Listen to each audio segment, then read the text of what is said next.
Okay, welcome, ladies and gentlemen, to Group 106 FM. My name is Gibson Jeru, and I am here to bring you discussions that are very, very germane to our political and economic and social existence. I will be live in Grand Jury in a little bit, but for now, we want to play you some music, and then we'll be right back. So keep me right there. Don't go anywhere. I'll be with you.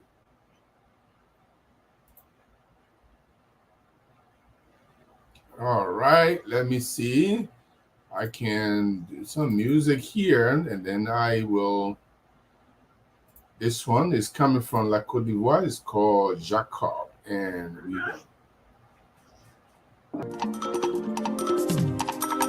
okay. Yeah, so I'm already on. So if you're ready, just let me know.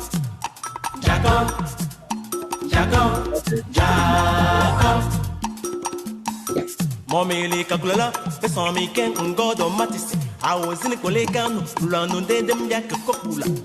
Olivia, Jacob,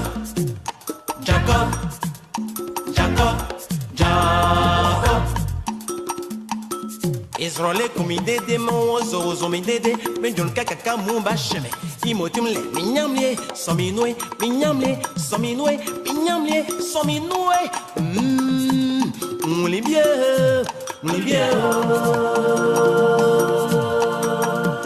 Et Johnny, comment yo me fait la imoyole? Kele, mami, nyame wadale, kele. Mini yo kleli mio cheche, mapa. Kele, mami, nyame wadale, kele.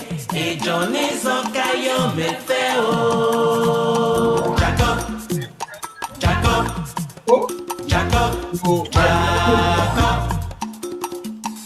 Klembie minja ke kula.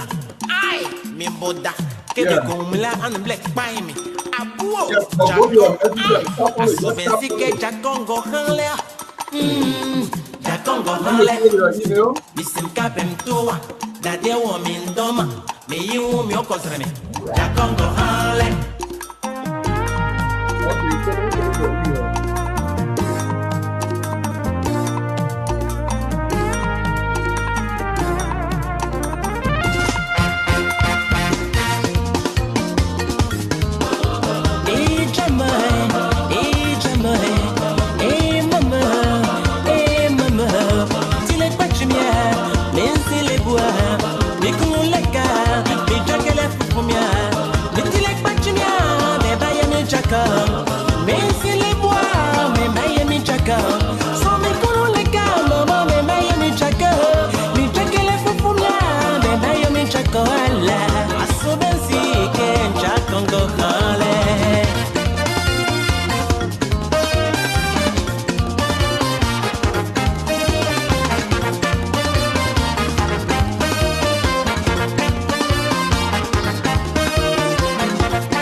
régicien.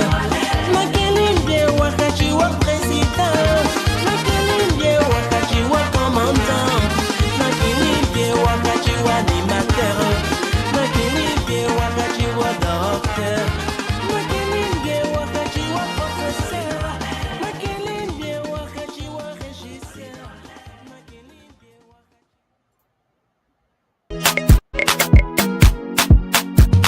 Ah, yeah.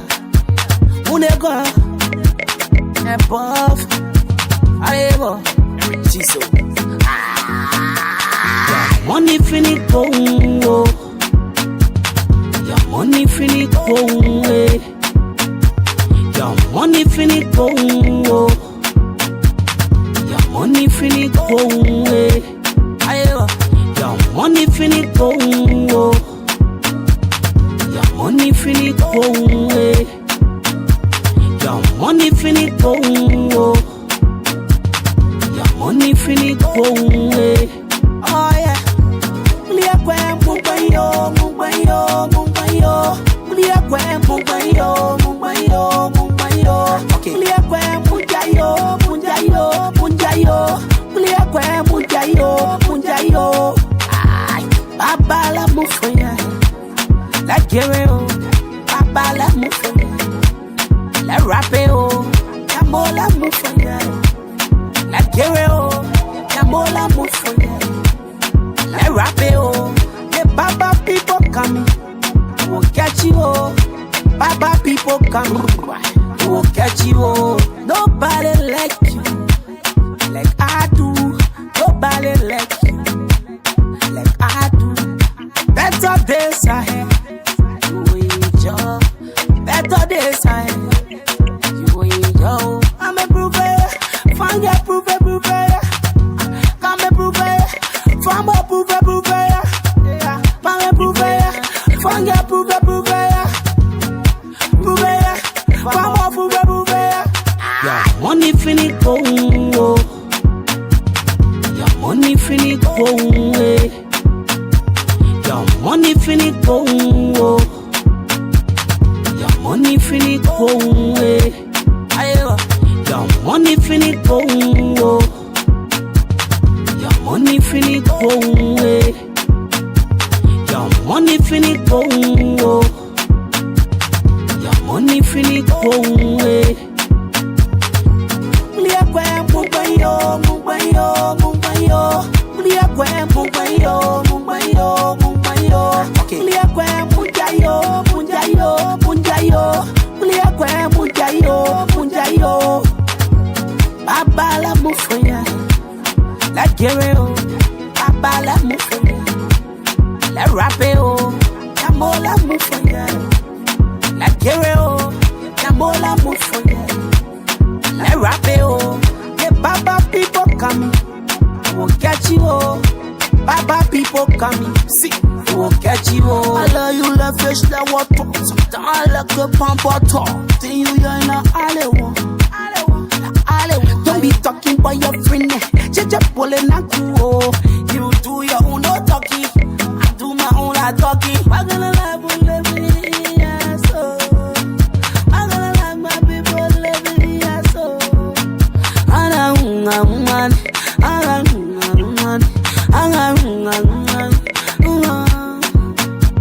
Your money finit Congo. Your money finit Congo. Your money finit Congo. Your money finit Congo. Your money finit Congo. Your money finit Congo. Your money finit Congo. Your money finit Congo. Mulia kwe mubayo, mubayo, mubayo. Mulia kwe mubayo, mubayo, mubayo. Mulia kwe mujayo, mujayo, mujayo. Mulia kwe mujayo, mujayo. Baba la mufanya, la guerrero, baba la mufanya. Okay, welcome to Groove 106 FM, and my name is Gibson Giroux. I will be hosting one of one of the best editors of my time. He is coming on here to answer some questions about the political decisions that we have made to make sure that Councillor Tiawan Saye Gongloe is president of Liberia comes 2023. There are several things we're going to be discussing here today. We have the 10 points managerial decision making stuff that we will be discussing, and we will also be asking our guest today, the erudite editor Joe Batua. Those of you who know Mr. Batua, he's been in the media for ever long time. And being in the media, not just being in the media, but he has been a very, very important component of the Liberian media landscape until he came to the United States. Now that those of us who believe that Councillor Gongloe, Tiawan Saye Gongloe, is the best choice of Liberia's presidency, and you know, when you want the good for your country, there is something that you can do about it. And we can't sit down here and allow other people to make the decision about who can run our country. You all have seen in the last 5 years or so how our country has been bastardized by people who are incompetent and who have little zest for doing the right thing. Okay. And we also discussed the sanction on the 3 government officials. The question today is now why they are suspended. The question now will be, should they be dismissed now by the president? And if they are dismissed now, if they are not dismissed now, what? And then what? So we're going to be picking from the mind of Mr. Batua. What does he think? If these people were not dismissed now, what does it signal? Okay. We also discussed briefly the decision or the effort by the Weah Administration to dismiss, I call that dismiss, to dismiss magistrates, all the magistrates. I mean, people who have been, the magistrates are the people who actually run the elections in the counties. But why would the government want to remove all of them now? What is the reason for that?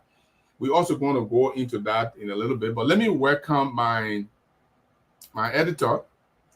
Mr. Bato, how are you doing today? I'm not hearing you. I think you are muted. You got to unmute yourself. There is a mute button. Okay. Yeah, okay, now I can hear you. I think. Okay, there you go. Right there. Yeah. Okay. Thank you. So, first of all, I know a lot of people know you. You've been editor. You're my editor. You've been in Liberian media for a long time, and you've been writing about issues. You've been being critical. You've gone to jail for being critical. Spent days and weeks in the Monrovia Central Prison. Now that I haven't seen you before deliberately supporting a political candidate. Why now? Why now? Yes, that's a poignant question. Why now? Because Liberia seems to be in the doldrum, seems to be in a valley of deprivation. Our people need our help. And why now? Why now? Because we have found a distinctive and accomplished candidate, a candidate who has set himself apart. There is an adage that says, our attitude is like a flat tire. Mm-hmm. If you don't change it, you won't get anywhere. So for years, over the years, for decades, more than a century, almost 2 centuries now, because we're talking about 175 years, right, independence. we, the Liberian people, have been chasing shadow rather than, Yeah. embracing substance. So, if I can use this, your popular medium, to make clarification, because on the social media, I've been seeing some comments that, Tiawan Gongloe is forming a political party, a new political party. No, the Gongloe movement is not a political party. I call it the Article 1 project, because Article 1 of our Constitution says all power is inherent in the people.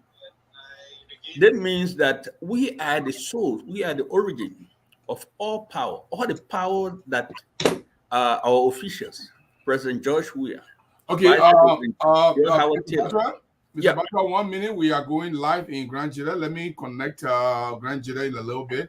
let me just connect. Our guest is already on the line from the United States of America. You are live now on the radio. It's going to Grand Jira County. Thank you very much. Stay there. I will put you on later on. Stay right there.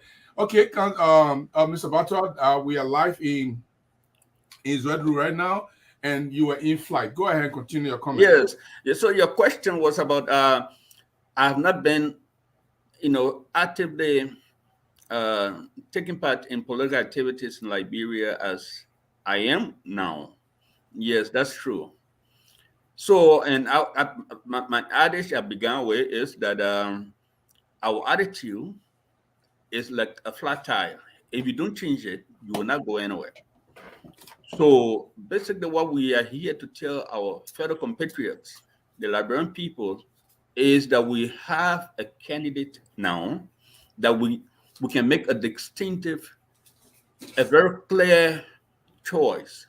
In the past, people have gone to vote because they got T-shirts, or because they got a plate of rice at a party headquarters, or they got they got a cap. Right. They said they will hold their nose to cast vote. That is, they didn't have confidence in the person they were voting for, but they believed that the person was the lesser of two evils. This time around, we are saying we have a candidate who has set himself apart in terms of the problem that Liberia faces.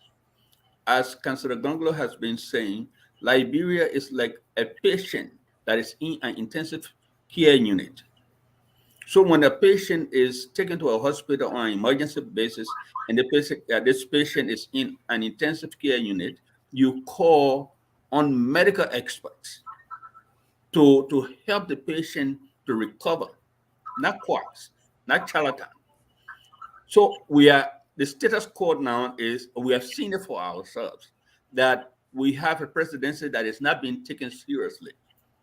So we are saying, come 2023, the Liberian people should take a decisive step to put an end to the persistent zombie dance or booger dance that has basically rendered the Liberian nation a pariah, to the extent that our president An extensive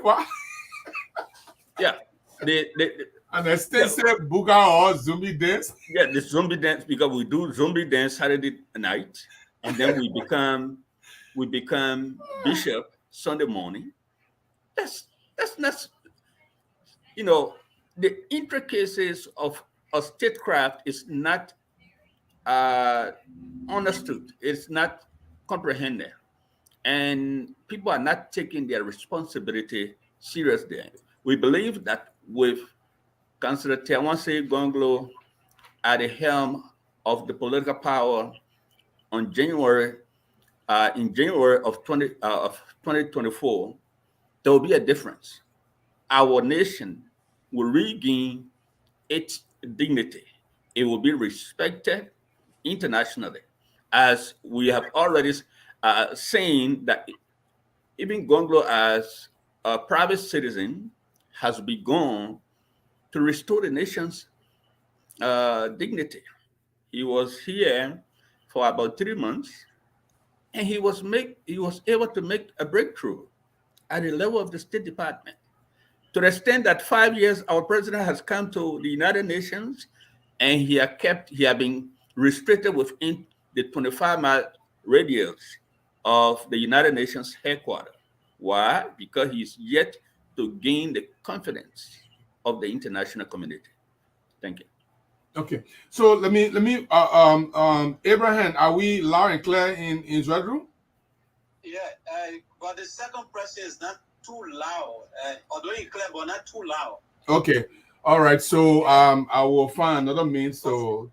Yeah, but for you okay. Okay, all right. So Brother Batwa, Mr. Batwa, I have few things here to ask you about Councillor Gongloe. Let me begin with some of the common questions that I have responded to individually.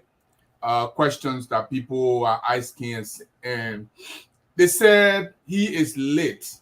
The man is too late. It's too late for him. What do you say to people who say it's too late for him? I consider that a subtle way of reinventing the political caste system in Liberia. Prior to 1980, for those who are a little bit younger, it was the last name or the segmental origin of a candidate or of a person that determined whether this person could reach to the level of the presidency. In fact, when we were kids, we used to be playing, and there was rumors among the kids that on the executive chair, behind the executive chair at the executive mansion, it is written, "Do not forget the pioneers' children." I believe that was a myth. Yeah, I think I heard that too. I heard that may have that. been a myth. Yeah. So, but the main thing there is, so those days, if you were Gongloe, definitely you were not supposed to come close to that president. No, you were not to. So now you have to be a Dennis or a Johnson. Okay, those were the names. Yeah, our first president is Joseph Jigen Roberts, and of course the president who unfortunately was killed in the 1980 coup was William Richard Talbot. So the political caste system was there, but it was based on people's, I would say, ethnic or segmental origin. Now, people are maneuvering again. So they are using bank book caste system. Oh, Tiawan Gongloe is good. He's competent. He's capable. He can get the job done. But the men are poor men loyal.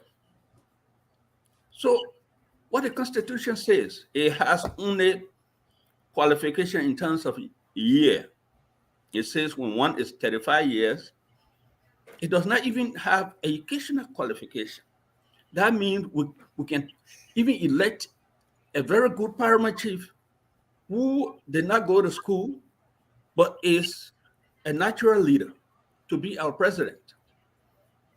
So when they say Councillor Gongloe is getting in, no, Gongloe is not late because he's of all the candidates or all the aspirants whatsoever, it is Gongloe who has spent most of his life, most of his 66 years in Liberia.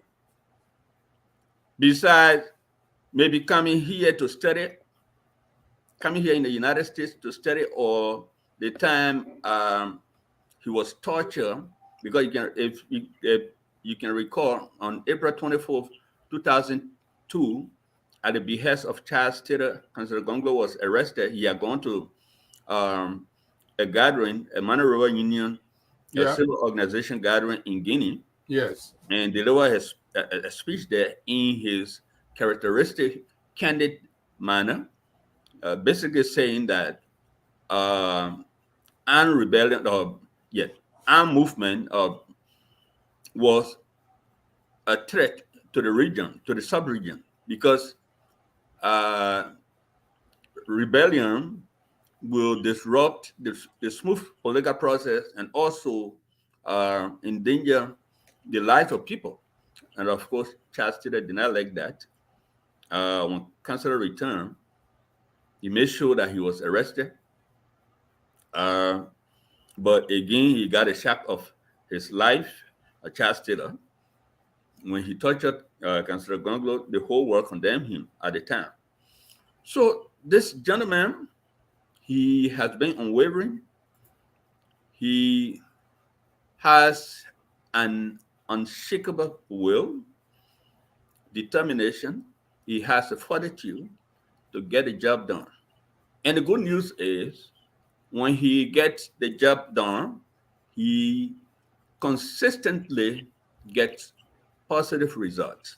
He's a guy who has been in the country for most part, so he's not late. Our people say every day of your life is campaigning.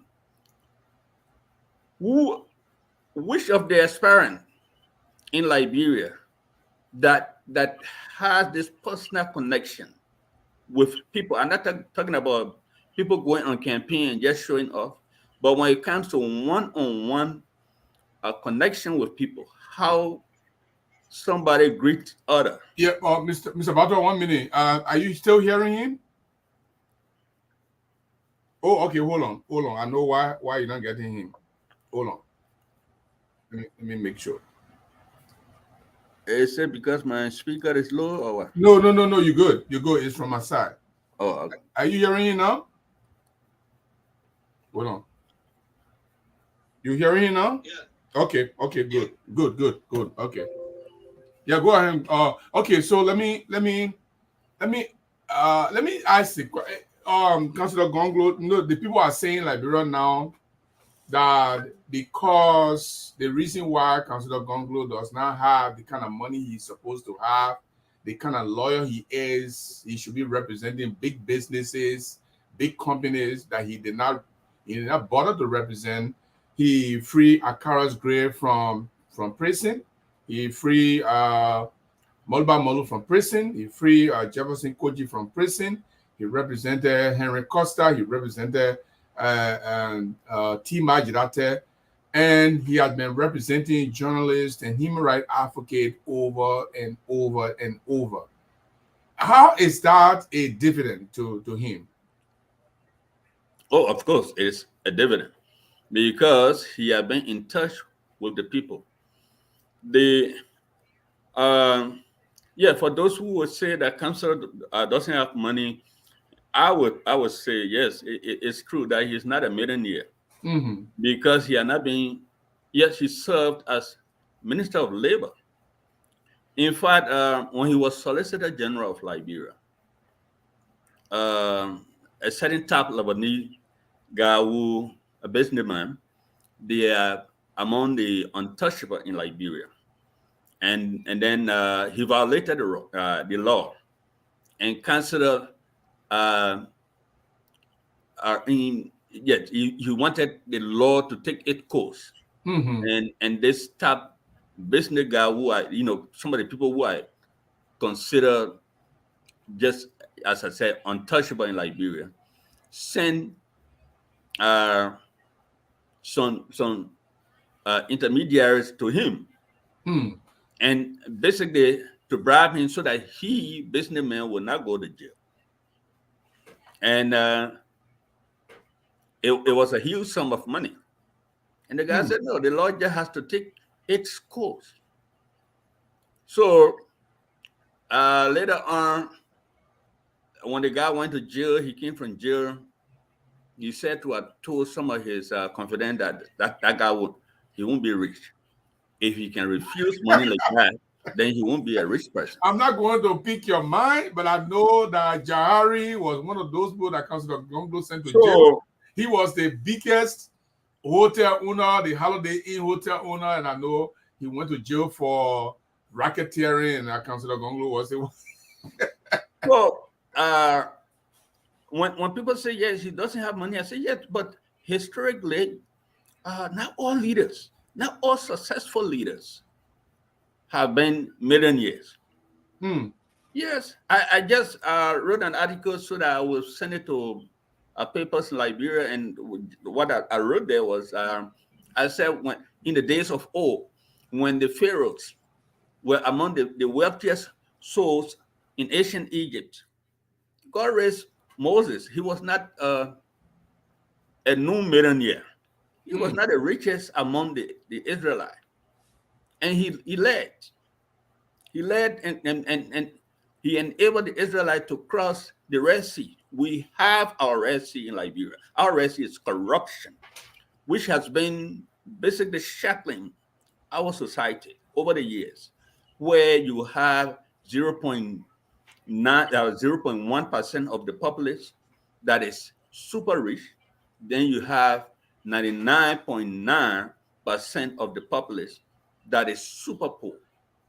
So we are saying that the Article 1 project, because the Article 1 is very interesting. You can read all parts of the Constitution. Yes. But Article 1, which is the very first article, says all power is inherent in the people. The people have the right to change that word alter, ALTER, that was used by the constitutionalists, is to change. Yeah, the people have the right to change their government for their happiness, for their progress, for their prosperity. So for the past 5 years, the Liberian people elected a celebrity, a sporting celebrity that people thought could make a difference. Basically, what he had been doing is to make a negative difference, to the extent that he's not even in control. Yeah, he's not in control. This guy is, by this time now, as far as transnational law, international law, the global Magnitsky human rights and accountability law is concerned, of the United States is concerned, he's playing with fire. They told him that these guys are engaged, Nathaniel McGill, Bill Tweahway, Serenius Cephus, are engaged in a criminal network. It's a criminal cartel that they are running. Take these people, if you continue to interact with them, you yourself will be sanctioned. And he's there holding a hair. He's the president. These guys, these officials, they serve at his pleasure, his will and pleasure. He doesn't have to give any cause for dismissing them. And they are not indispensable. They're not indispensable to the Liberian nation. And George is going in the corner holding a head. Oh, this guy can resign. Oh. That leads us to the next issue I'm going to ask you. Yep. We will come back to our audience question. One, Arthur Solo is asking for what does Councillor Gongloe have in place to transform Liberia? We will talk about the 10 points in a little bit, but let's look at why is it difficult for President Weah to dismiss these people? If you can suspend them, why is it difficult to dismiss them? What do you think is happening? So the question is President Weah in charge? Is he the one that has been running the government? Did you see the Globe Afrique report the other day? Yeah. Is this president in charge? If he's in charge, then he's the principal, and these guys are agents who are working on his behalf. The sanction, okay, for example, Bill Tweahway, we were told that Bill Tweahway went and overnight he organized a component, his own component, and there was a contract in Buchanan, at the port of Buchanan, that should have gone through the bidding process. He organized his own component and then awarded the contract to his component overnight, even though he's the managing director of the post system. So Buchanan falls under him. So, and out of that, he was able to rig about $1.5 million. do you tell me? Can you tell me that the president will be sitting down there where his appointees are putting $1.5 million in their own pocket illegally, and the president is just sitting there sharing them? Something must be happening somewhere. I believe that these guys are agents of the president. So But, they are, for me, I personally believe that President Weah is himself a corrupt person. yeah. So they must be working on his behalf. Of But course. the danger, the locking danger, because as one of the press releases from the global Gongloe movement indicated the last time, since the 1930s, there was a crisis, a forced labor or slavery crisis involving for Nederpo, where young men were sold for $9 each to a Spanish company in what is now Equatorial Guinea. When that crisis came, Charles King thought it was a light one, but it ended in his resignation and that of his vice president. So that's since that time there is a major crisis that is facing the Liberian government and the Liberian nation. So because the offered announcement say if you continue to interact with these guys who have been sanctioned, basically you are complicit in their cartel, and you too will be sanctioned in the end. So George Weah is facing a possible sanction if he continues to interact with the Nathaniel McGill.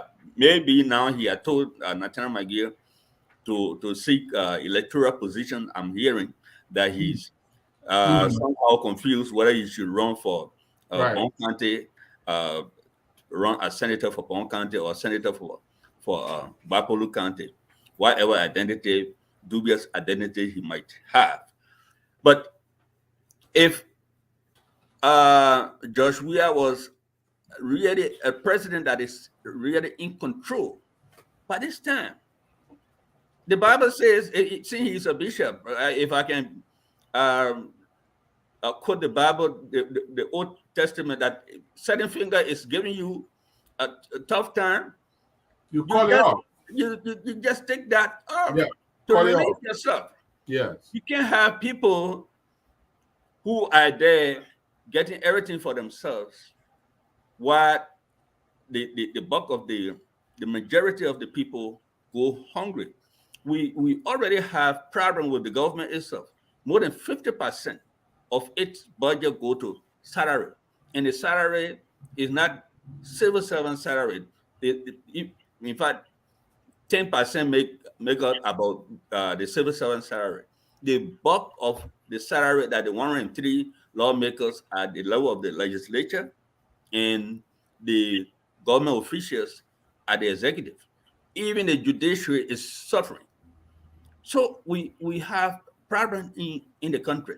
And Councillor Gongloe has basically diagnosed the problem.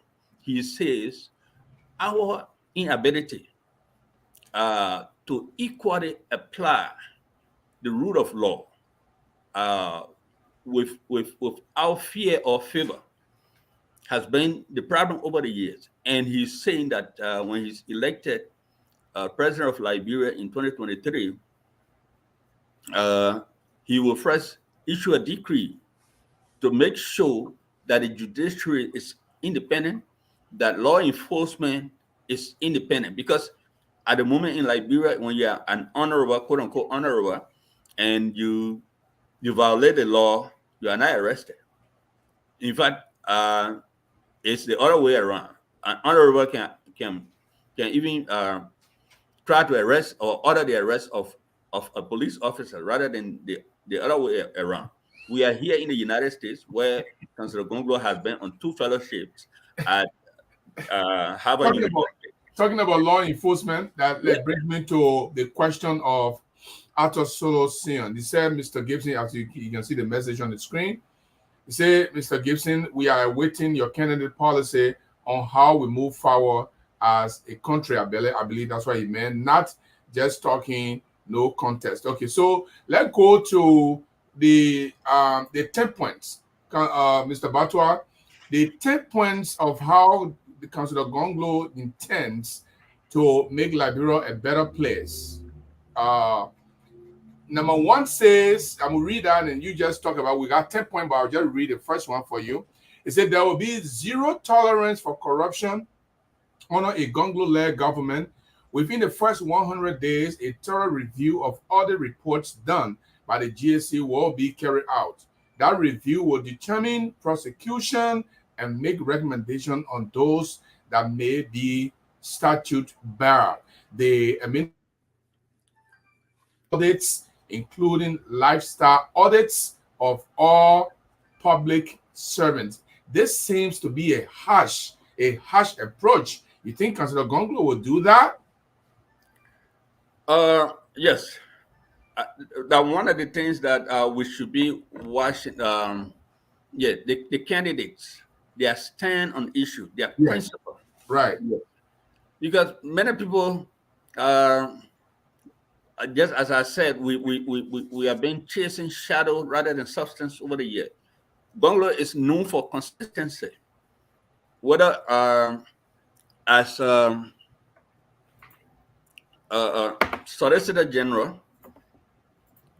I think my bar rate is getting low, so let me plug this. Okay. And ladies and gentlemen, you are listening to Groove 106 FM. I'm in conversation with Mr. Batwa. Okay. Okay. I think I'm better now. Okay, let's go back to Mr. Batwa. So you were talking about the ability. No, I like this particular part, and I have been telling people it's the number one thing that drew me closer to Councillor Gongloe. When George Weah came to power, he had the opportunity to execute all the audit report, to follow the recommendations of the audit report, even possible audit Madam Salif if he wants to do it, the government. Well, he didn't do that. And I think the reason he didn't do that is because he himself was going to steal later on. He believed that when he audited Madam Salif, he would steal and somebody going to audit him too. I believe that's one of the reasons why they didn't, because they fear that once they audit another person, when they attack and they will audit them. It seems Councillor Gongloe is not afraid to say, well, if my time comes, you can go ahead and audit me. If there's an audit report about my government official, you can go ahead and execute them. That's the kind of message I'm getting in this number one pillow. Yes. Okay, let's go further. Auditing is supposed to be a routine. Yes, a routine. Right. The auditing bureau has a budget. It's part of the government. Is a government institution. It is intended to instill a sense of integrity within the government. And our constitutional framers had thought that the legislature would be robust, much stronger. So it was put under the supervision of the legislature. But now, unfortunately, we have a legislature that is very anxious to giving digest to themselves, like community engagement, $30,000, even though their salaries, their emoluments, yes, are far above those of the United States. The United States Congress that preside over a $6 trillion budget has a $174,000 salary for each, whereby in Liberia you have a representative making like about $193,000, even though the budget there is not even not to $1 billion yet. That shows how our honorable care about the people. But Gongloe has never been somebody who is timid when it comes to law. That's why he's an eminent, a top-notch human rights lawyer. Right.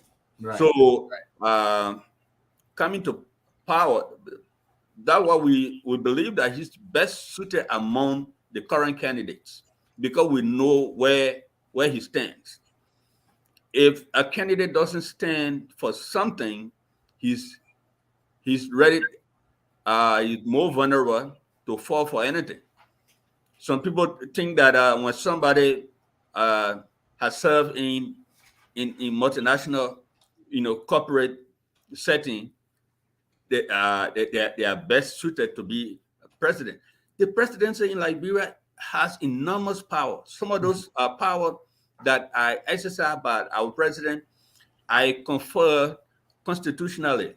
Then some of them are arrogated to themselves because we have a subservient legislature that is not robust enough. Yeah. That is not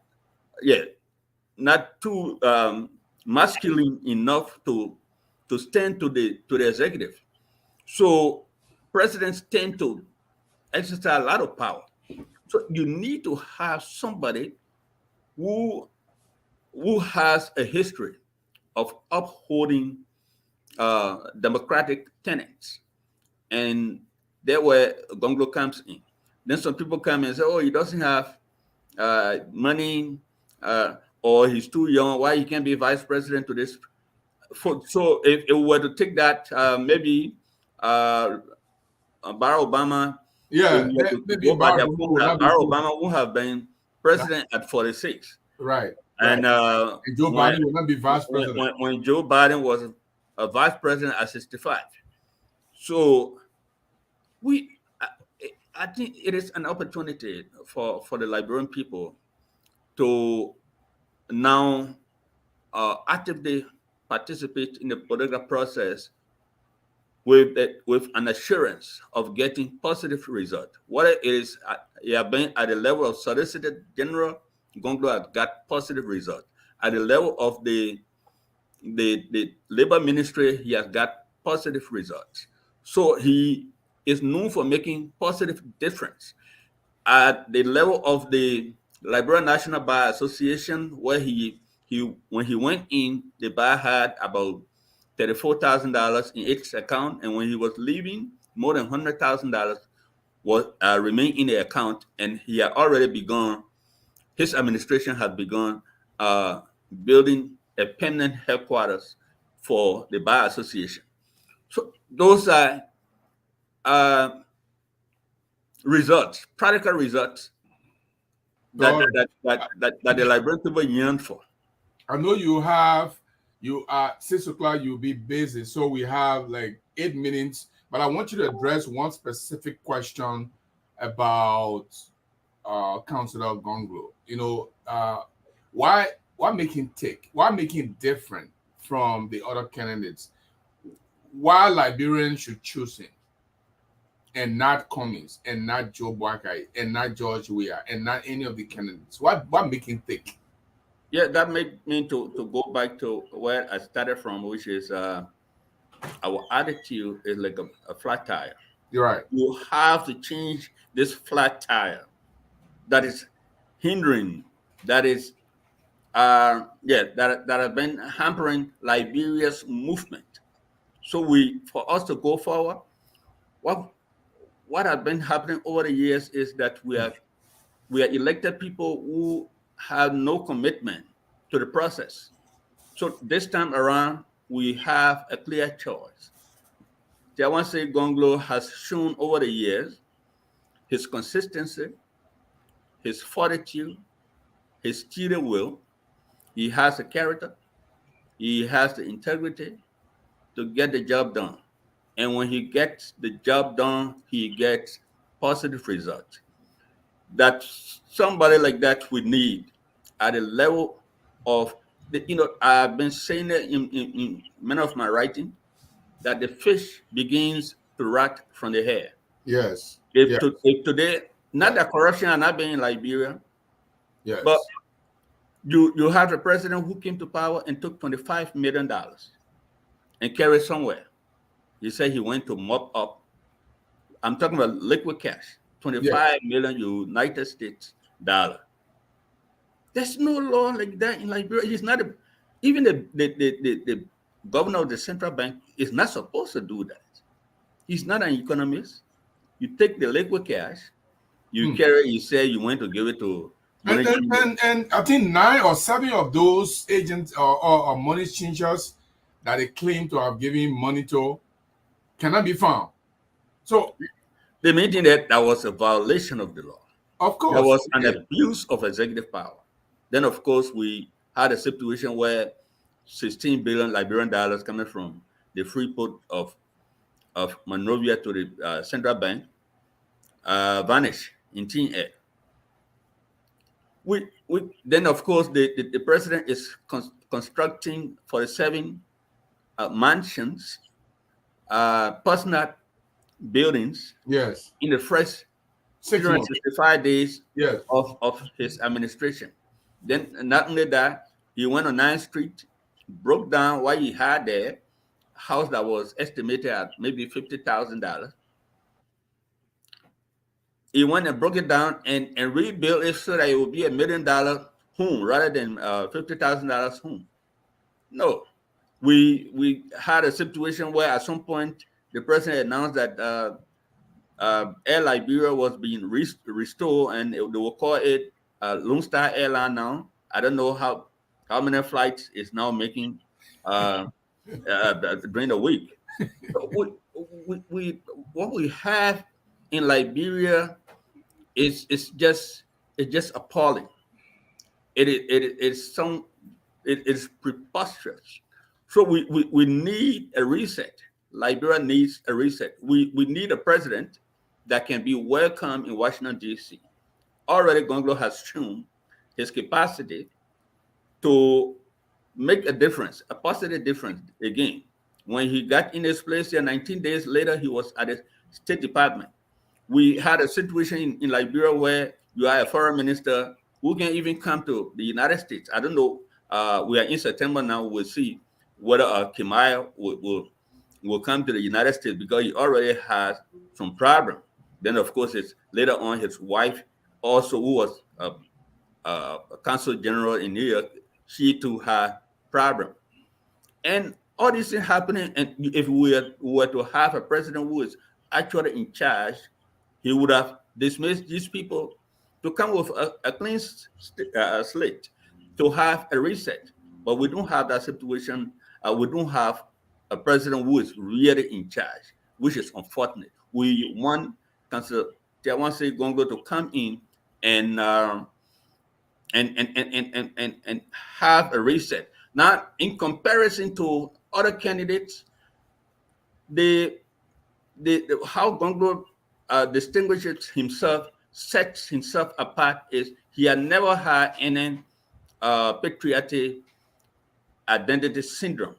No, he doesn't have any patriotic identity crisis or disorder. He had never felt that whether he's a Liberian, he had not had any mental anguish in introducing himself as a Liberian or pretending to be an American until an expedient time. No.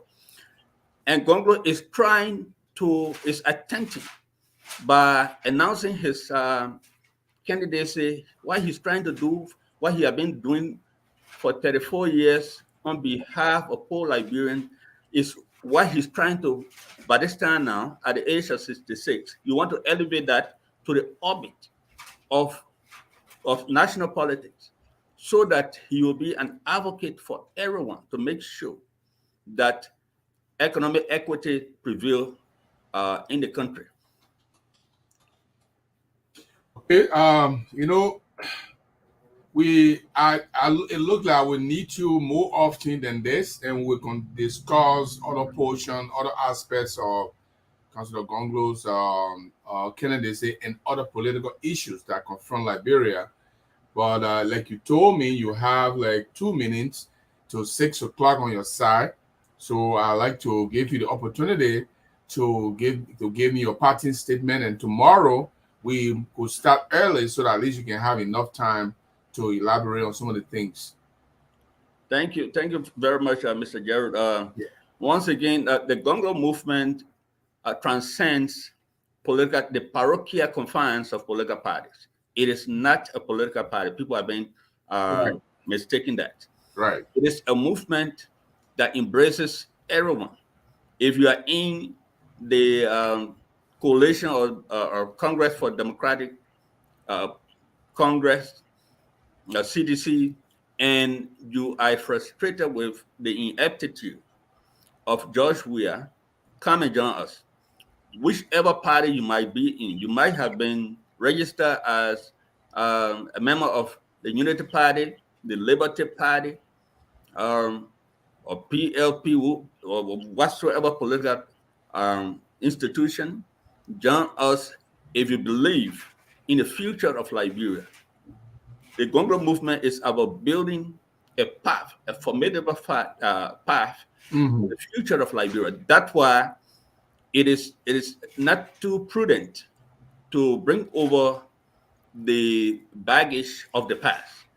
The past, the ineptitude of the past that even produced the status quo at this moment. Right, right. Suggesting, oh, why can't he be vice president?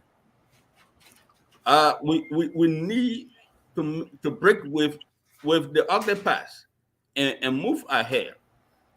So the Gongloe movement is a forward-looking movement, organization, all embracing, and it is intended for the transformation of our country.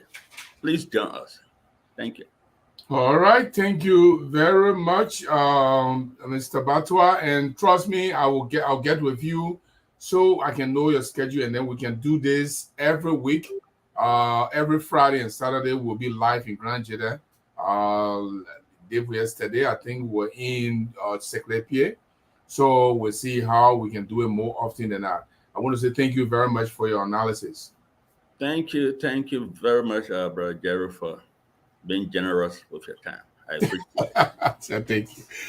All right, that's our big brother there, the erudite editor, and now he's no longer just an editor, but he's a politician now. So thank you, I appreciate it.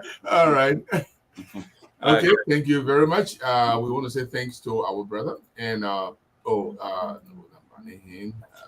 we moving in. Okay, so we're going to get in touch with him, and he has a lot of way of expressing issues.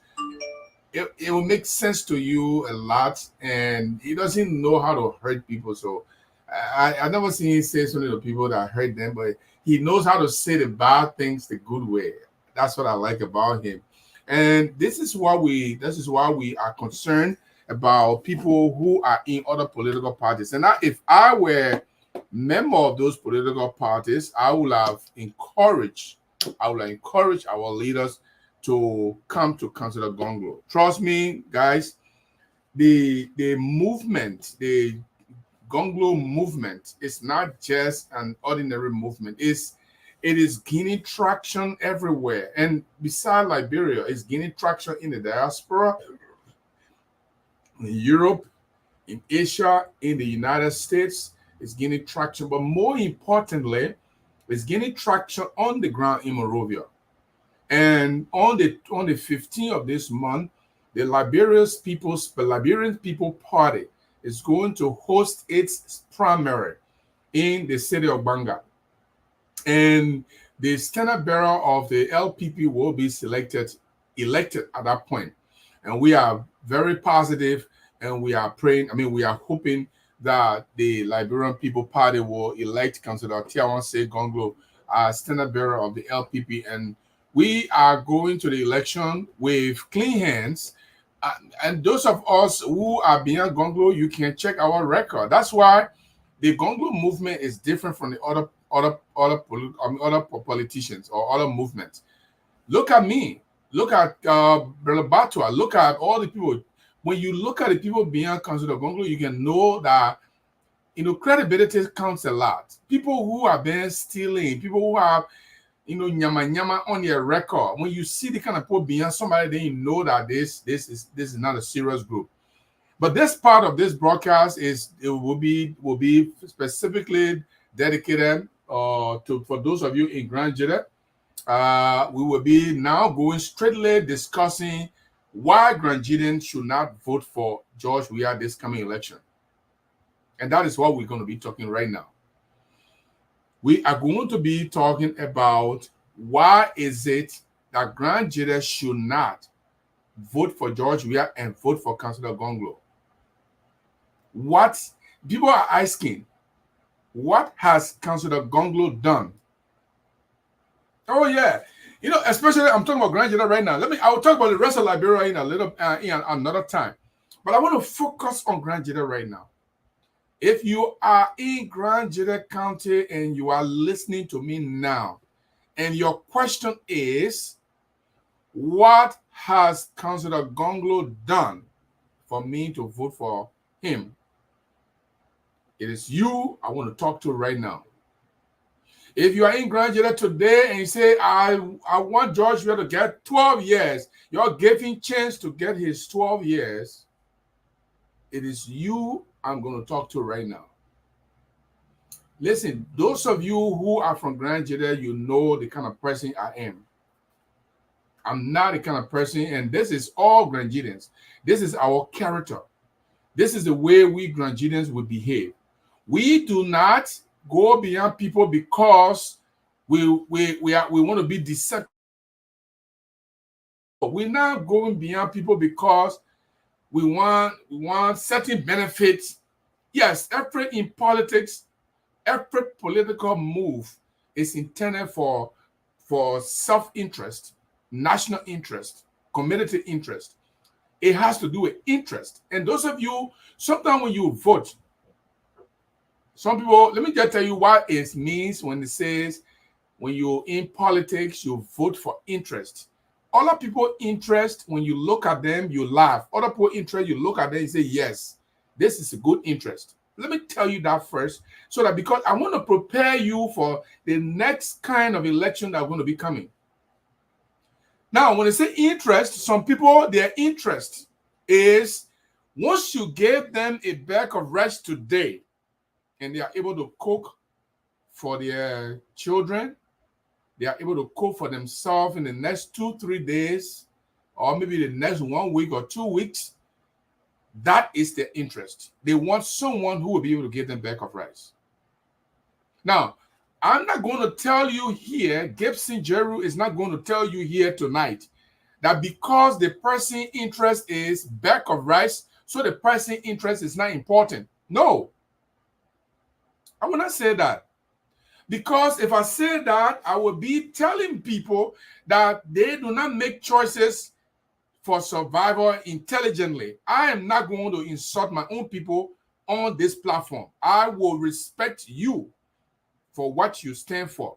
But I'm going to tell you and say, no, even though your interest is bag of rice, but this interest is a short-lived interest than the interest that you're supposed to be going after for a long term. So let me put it in this way, right? Let's compare a bag of rice to education of your children. So Gibson Jeru comes to Grand Jury and tell the Grand Jury and say, let the people give us bag of rice. They can bring maybe 1 million bag of rice for just Grand Jury alone, and we share them all ourselves. How long that bag of rice is going to serve us? Even if we eat it and our God is full today, our God is full tomorrow, our God is full next week, our God is full next month, next year, is it possible that this bag of rice will last forever? Or is it going to benefit us forever? But what if Gibson Jeru comes to Grand Jury and tell Grand Jury, say, Grand Jurians, let us vote for education. So we vote for education. They bring education into our country. They make the education free. They make the education even cheaper, if it's not free, but very, very cheap. That Gibson Jeru aunt is able to send her son to school. The son goes to school, graduate from high school, graduate from college, and lands a job. Not just government job, but maybe NGO job, maybe company job. And that person is supplying money and food and clothing and other material to the mother, who happens to be Gibson auntie. So when Gibson tell is empty, that compare the two. If Gibson tells the Ente, say, Ente, I want you to vote for them because you can bring back a rep for us. Or, Ente, I want you to vote for them because he's bringing education and our children will go to school and learn book. So an Ente vote for back arrest and live on back arrest for 10 years. Oh, I'm making it too difficult. I'm making it very raw, right? Nobody can live on back arrest for 10 years. You know that. I'm just trying to say 10 years because I want to tell you that this kind of decision does not really benefit you when you say, oh, the person has brought back arrest for me. But then the other man brought education, educated your child. Your child went to school and learns a job. Even if he leaves that job, he can get another job because he's educated. How long that child is going to support the mother as compared to how many times the mother is going to get benefit from that bag of rice?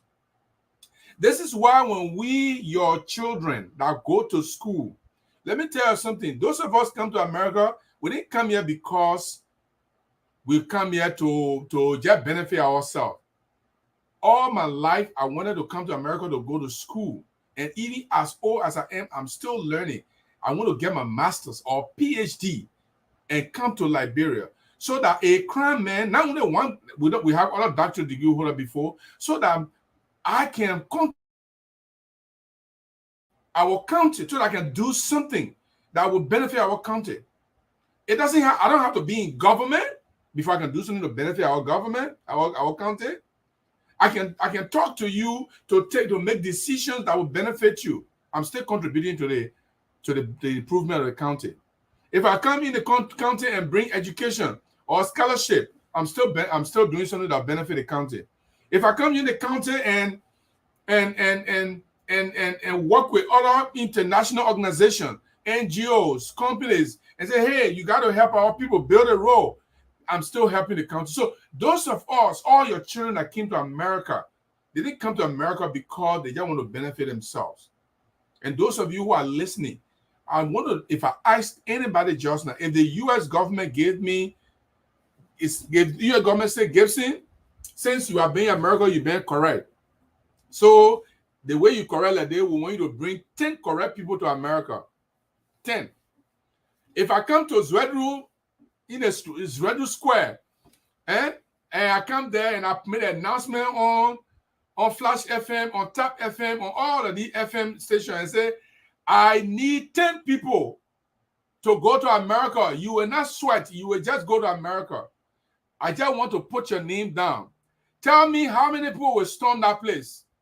Or let's say I do the city hall and I say, I'm looking for 10 people to put their name down for us to go to America. The U.S. government say I should bring 10 people. How many of you will fight to come and enter that hall just for your name to get down? Now, the reason I'm saying that is because some of you have a funny thinking about people in America. You have a very funny thinking about people in America. So for some of you, you believe that people who come to America, they don't have the interest of Grand Jide at heart. Or the people who come to America, they are not important. And when I hear Grand Jide sometimes talking, I wonder whether they really need to benefit from the way like Grand Jides in America are progressing. Look, we come to America and get educated when you come to Grand Jide. The reason you come to Grand Jide is to help. You don't have to be a government job, of course. What if you want a government job?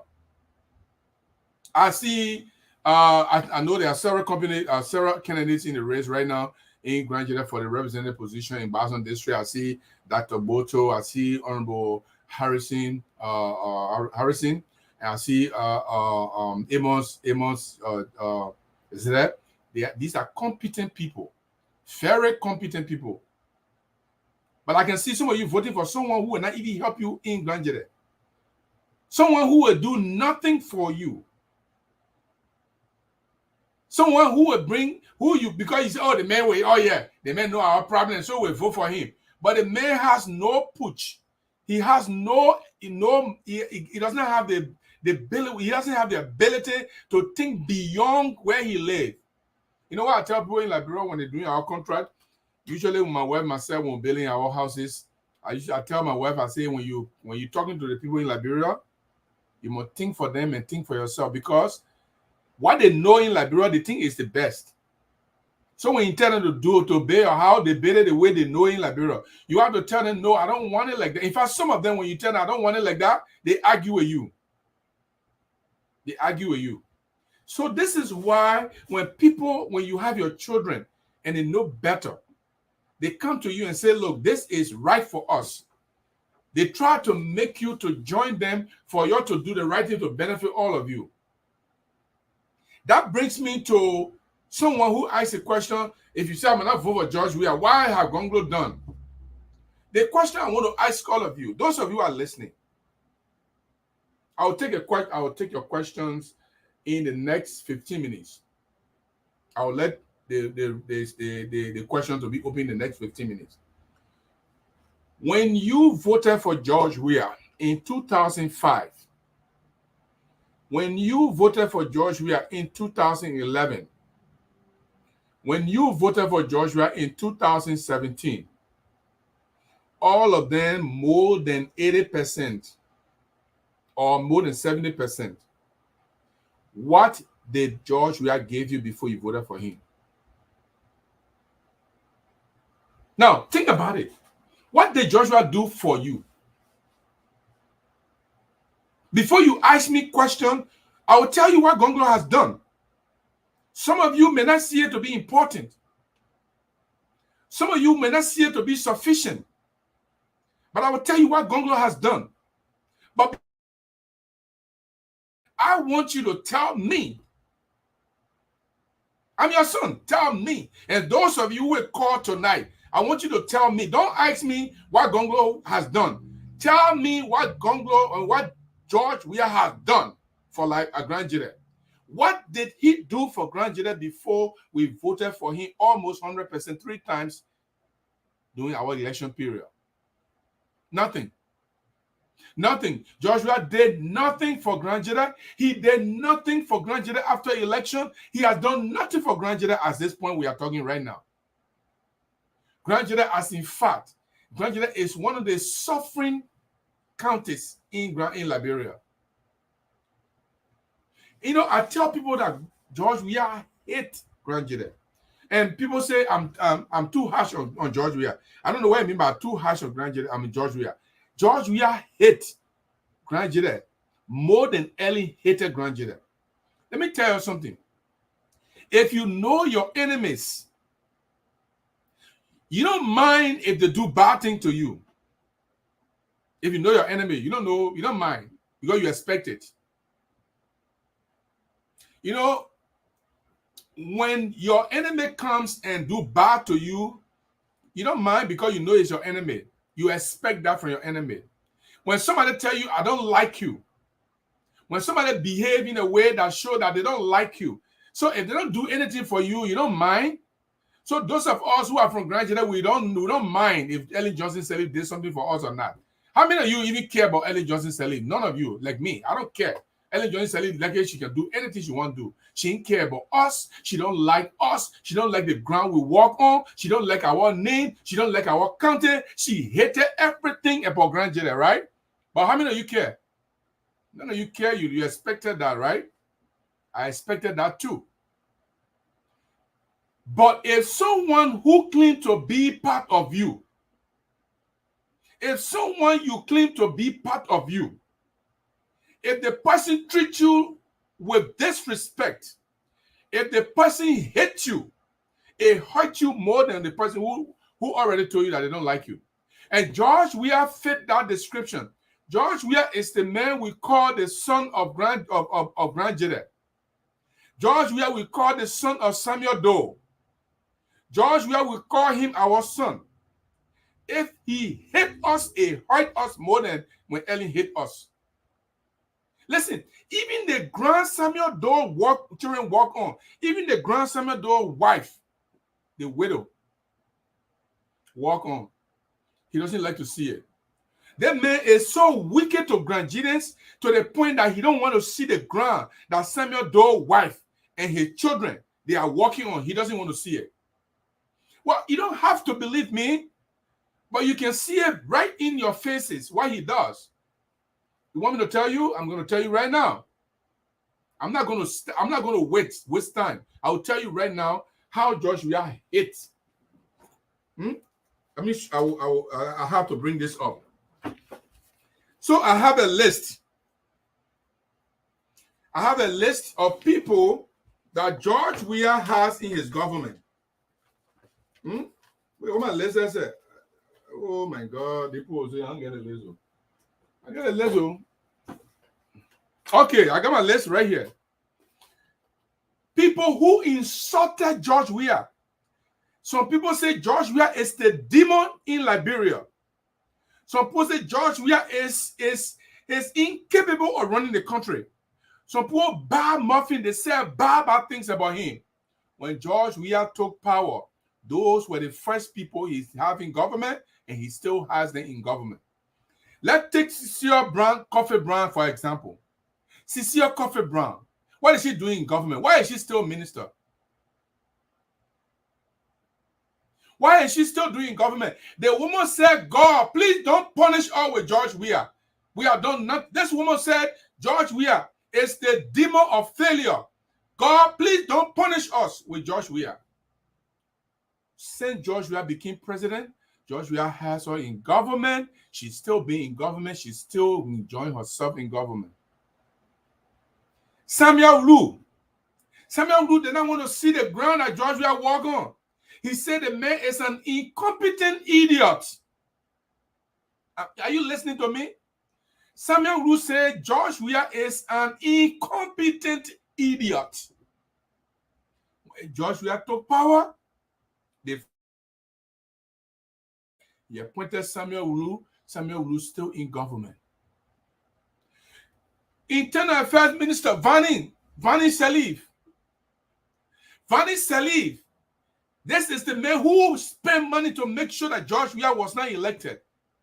When the man George Weah took power, George Weah appointed him as Internal Affairs Minister. The man being Internal Affairs Minister up to the present. I'm talking to you. Eugene Nambe said George Weah, he left the CDC and joined United Party and campaigned to make sure that George Weah never become president. He said George Weah is incompetent to run the country. Eugene Nambe was one of the first 5 people that George Weah appointed in government, and he's still in government today. Mrs. Ure, Benana Ure's sister, this woman hated George Weah to the point that she used to insult George Weah in a group. When George Weah became president, he appointed her to LPRC. She is still there, and she's been enjoying. And the list goes on and on and on of people who are not seditious, who hated the ground George Weah walked on, who insulted George Weah. They are still in government. But what did he do to Samuel Doe Jr.? Samuel Doe Jr. did not insult George Weah. He did not curse George Weah. He didn't say bad thing about George Weah. All he know, because he was a member of the Unity Party, he supported Joseph Boyka. George Weah became president. The first people that he dismissed was Samuel Doe Jr. Oh, you said that Samuel Doe's son, right? Samuel Doe's son. But Samuel Doe's son can dismiss Samuel Doe Jr. because he part of Unity Party. Oh, the man support me. He was supporting Joseph Boyka. How about the other people I just named? Who call you names? Who insulted you? Who insulted your parent? Who said bad things about you? You appointed them in government the first day you enter government. You still have them there. Samuel Doe Jr., who did not insult you, you remove the man from your government, and you say you love Grandinians, you love Samuel Doe, and some of you you even have the guts, you even have the audacity, you even have the affront to tell me that George Weah that Samuel Doe's son. Let me tell you something. If you don't stop saying that thing, if you don't stop telling the Grandian people that George Weah is Samuel Doe's son, Tamai will catch you up. Tamai will catch you up. George Weah hates Samuel Doe.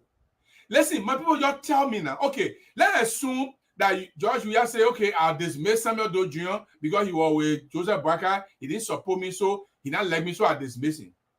Okay, maybe he want to punish a little bit. All right, fine. Samuel Doe widow Nancy Doe, she got, Samuel Doe got properties in Liberia, the Vamuma house and other property.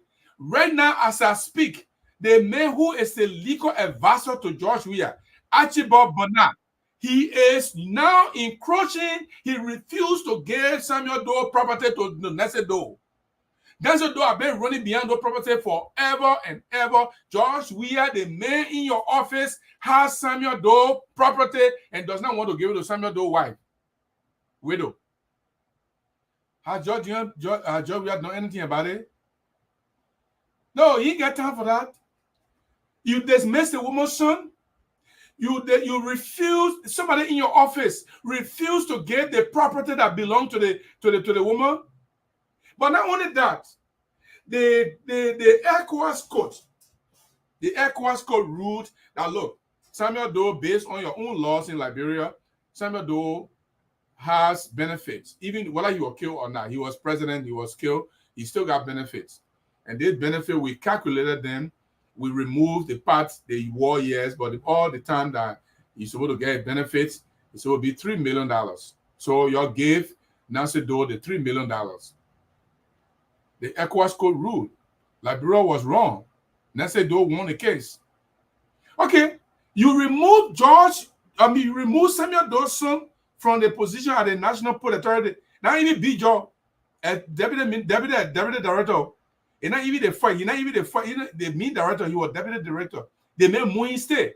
You remove Samuel Doe's son from the job. The only son that working to support his mom, to support his brothers and sisters, to support other family members. The only place he got to, you dismiss it from there. You also refuse to tell the man working right in your office who got Samuel Doe property, lands, and houses. You refuse to tell the man, look, tell the woman property over. I can't see the woman suffering like this. The woman got no job. Her son not working anymore. You refuse to do that. Then the money that the woman won against the Liberian government, 10 cents, you're not giving to the woman. 10 cents. You're not giving 10 cents to the woman. And y'all keep telling about George Weah. What's wrong with Crown people? We're not like that. That's not our spirit. We have fighting spirit. And when you say you are fighting spirit, it means you are independent. You know why? When they say warriors, the reason why they call you warriors is because you have independent mind to look at something and say, this is wrong. I used to, my late grandfather, so brave man, tell you exactly what you want to tell you. Most of you have your grandfathers and great-grandfathers who were warriors, and that make you a warrior. You cannot look at George Weah doing these evil things and you stand there as a grandchildren and you agree and you allow it to happen. Then you take your vote and give it to him. It means you are not a warrior. It means you don't know yourself. Because if George Weah is doing this thing to Samuel Doe, for which we voted for him, we didn't vote for George Weah because he was George Weah. We didn't vote for George Weah because he was a soccer player. We didn't vote for George Weah because he's from Grand Crew. We didn't vote for George Weah because he was fine. We didn't vote for George Weah because he gave us money. We voted for George Weah because we call him the son of Samuel Doe. But why is he doing to the children of Samuel Doe? He dismissed the child of Samuel Doe and making him to suffer. He refused to get the property of Samuel Doe's wife and make her to suffer. He refused to give the money that the woman won against the government of Liberia and make her to suffer. And you will take your precious vote and give it to George Weah again to be president. Something must be wrong. Let me go to Grand Jordan and bring in my own brother and friend. Are you there? I'm getting you.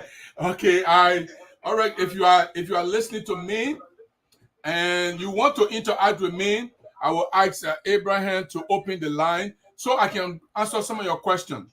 And at the end of our discussion, I will tell you why you need to vote for George Weah. I will tell you why you need to vote for George. I'm sorry, not George Weah, Tiawan Gongloe. Because some of you, your vote in your hand is a curse for Grand Jordan. Every time you voted for George Weah, you are going far beyond into curse. Because in 2005, we voted for him, nothing he gave us. He didn't come to Grand Jide. I don't even know whether he campaigned in Grand Jide. He cared nothing. He took nothing. He went there and gave us sweet talk. I am Grand Doson. I'm this, I'm that. And nothing he gave. 2011, we still voted for him, believing that when he wins, he will consider us as his family. You know, family don't treat family like that. Family don't treat family like nobody. Family don't treat family like they are not important. Exactly what George Weah is doing. But let me tell those of you, if you are not in Grand Jide and you are in any part of the world, Tiawan Gongloe, the reason why some of us put our neck on there for Tiawan Gongloe, there is no political leader in Liberia today that you can compare with Tiawan Gongloe. Well, some of you say he late. How is he late? Well, the fact that he didn't come 5 years earlier does not mean that he's too late. He's not too late. He's not too late. If you know good thing, you will go for the good thing. If you know good thing, you will go for the good thing, and that's what we are doing. Yeah, there is no politician in Liberian politics today that have tasted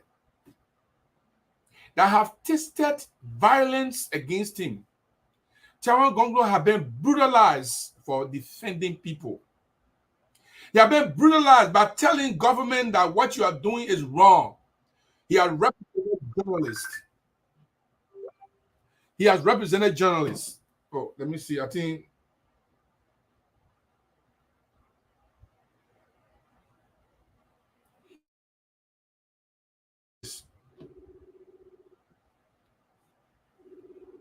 trying to get to Abraham here in Grand Jide. Okay. He have represented journalists. He have represented human rights people. All his life, he done everything he could. Oh my God. Let me see. Okay, thank you very much. AB is back on. He had done everything in his life to protect people's life. And when he has done these things, this is how many of you I don't know, I live long enough to know. And not only that I live long enough, I have been journalist for long to know the modus operandi of other government officials. There have been government officials who resign under the pressure of the president. The president pressurizes you, then you resign. Like the instance of Emmanuel Balazer. Samuel Doe pressurized the entire Supreme Court bench to resign, and they resign from their position.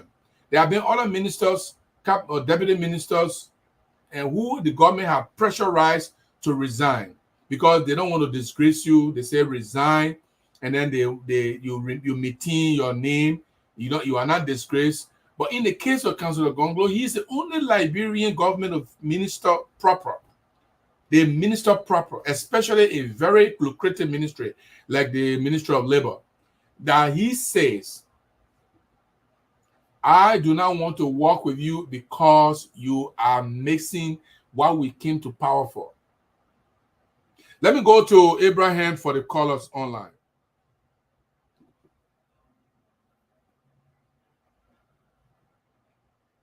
Is 012-102-077-815-2424. We've been voting on. Let's pick up this press. Good evening. Your name and where you come from? Come on. You have to dress away from the radio. Your name and where you come from? Hello. Are you there? Yeah. Your name and where you come from? And you come from where? Welcome. Let's hear you. What's your point? Yeah, my point. Accusation of the man from abroad. They really nailed to back like. They need to feel bad. Yeah, because starting Samuel for dry at the same time, they want one in Apple Watch is I think 2000. 2001 or 2000, right in between there. Why everything was here? Up to this time, no money given to the war, and this time the war brought in the other four. Okay. What is the four? The one is here for ECOWAS. They already see that. Oh, My point. Thank you so much. Thank you about so much. 0880102 0778 15 24 24 0778. Today's president. Good evening. Good evening. I'm doing good. Your name and where you come from? Oh, the Fearless General. Welcome. Let's hear you. You listen to Mr. General. Thank you. And then let me clear with you. I mean, if you don't have decision, nobody can change. Okay. And we have to call these things. All of one is very against the Senate, the Senate president, family, his wife and his son, or children. And then if you listen to the scenario or the story that was explained by Mr. Jerry, some of us, other people that have score high, will take decisions. What kinds of decision? What kinds of decision are you talking about, Samson? Connected. I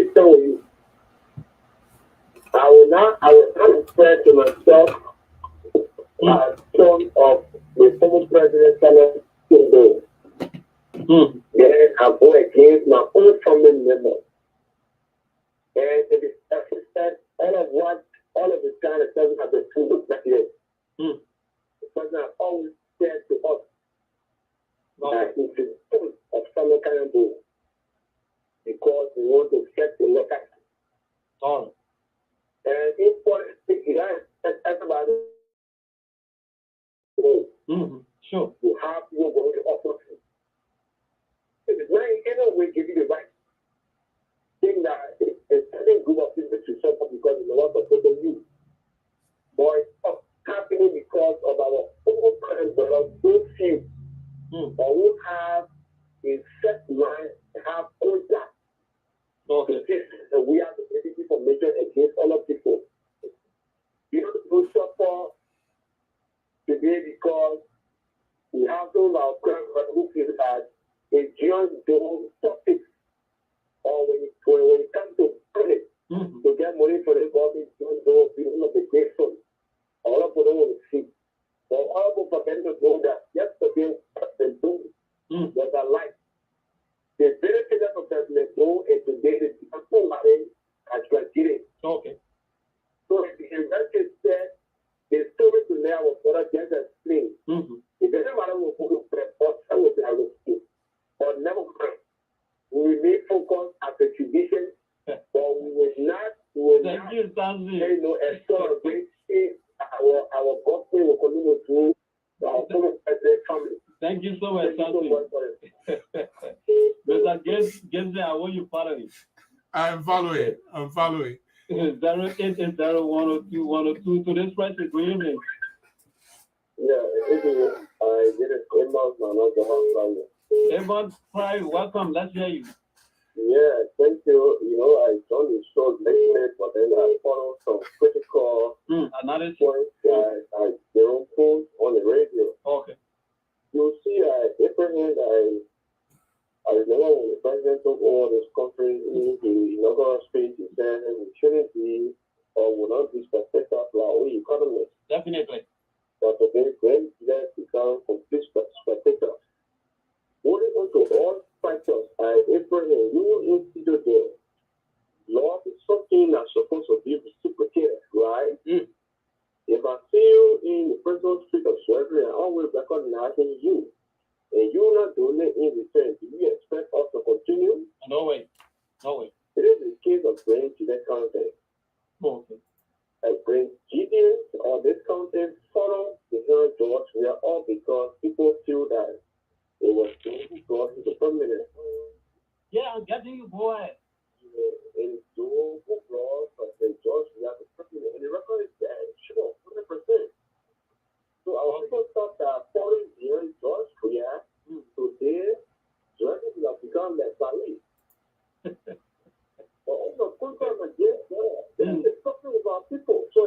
our corruption.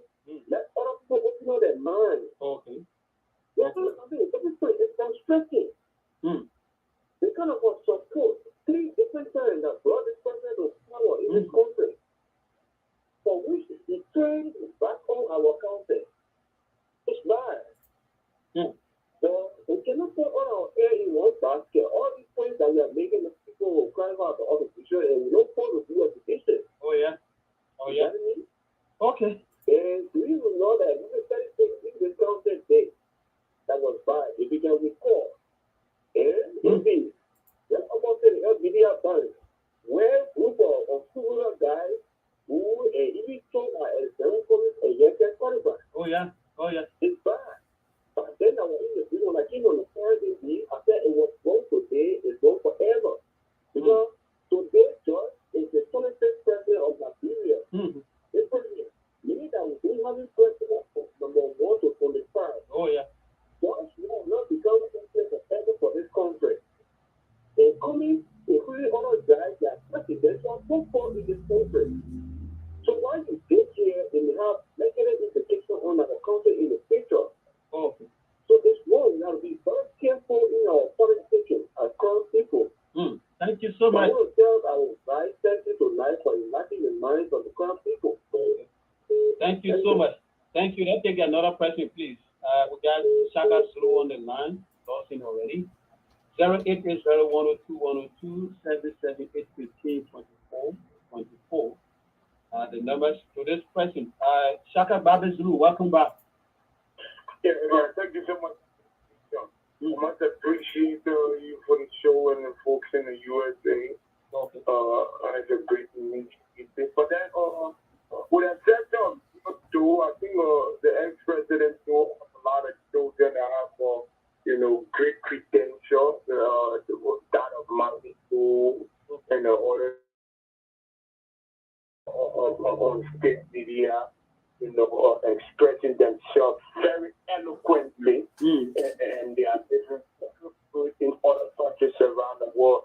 What can Gibson Jerome say to that? And if you want to blame President Weah for the misfortune of President George Weah, I think it is wrong because the past president, what can you say about President Cephus? What can you do to the party, Unity Party? What were some of the changes, in the life of Samuel George family? I experience on refugee camp. When we were on refugee camp, we never had a vision of them president. If playing soccer, he used to share food to all the refugees. What can he say to that? That's what I said. The problem of us Nigerians is because of our lawmakers. They are not together to give, the proper answers, and things to President Weah. We need to do for the Nigerian. Number one, the police picture got burned. The money was given to them, and then the misinformed media entertained Monrovia that they have 1,000 instead of 10,000. What do you want the president to do? Abraham. We are giving messages. We should not give messages. Hold him. Don't carry him. Let him stay there. I want him to stay there. Let's do do a few calls and then we'll get back to Mr. Gibson. 080-102-102. So many people on the line. I want to make a contribution to this question. Good evening. Good evening. Yeah. Good evening, sir. Yeah, our first female caller. Welcome. Your name and where you come from? I come from LC community, our West community. And what is your name? I need it's what you move. Okay, welcome. Quickly, 1 minute. Let's hear you. Okay. This is how I know. You see, we have been dealing with be careful. Okay. We will not think about now and forget about tomorrow. Sure. If somebody trying to build a house, you must lay a foundation. Before breaking the foundation up, you go roofing, before you put everything there. Okay. If people don't understand great, the people don't understand, but we are not doing that thing. They will not be waiting down there, electoral coming, that's the time they're coming for secret officer. Yes. We are not yet. President has today. They want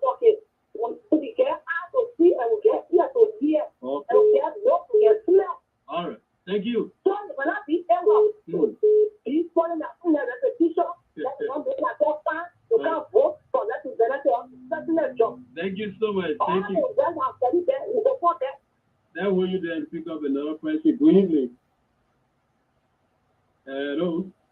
Hello. Nia, where you come from?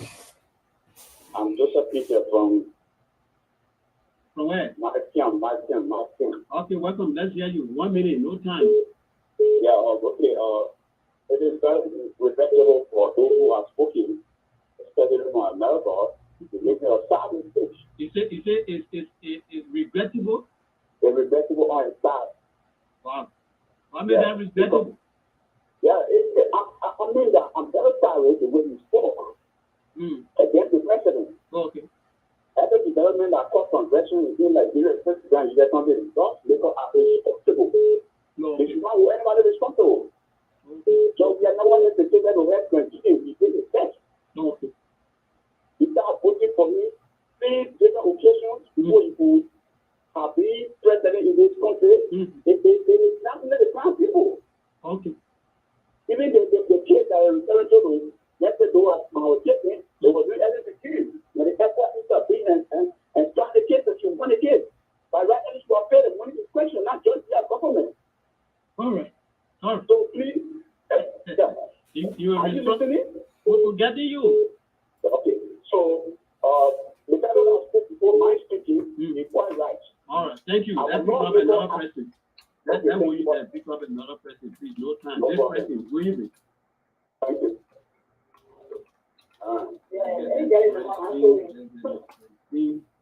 What's going on? People is on the line, but okay, so this person, good evening. This is Tito Weah, right? Yes, Tito, quickly. Let's hear you 1 minute.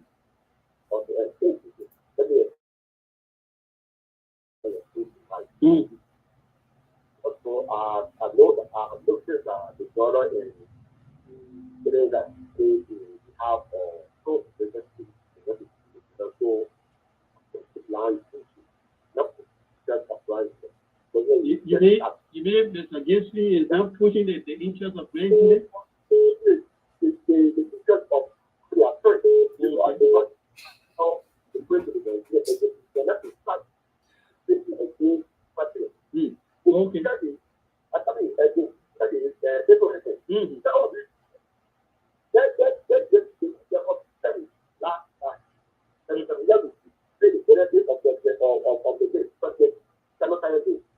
Okay.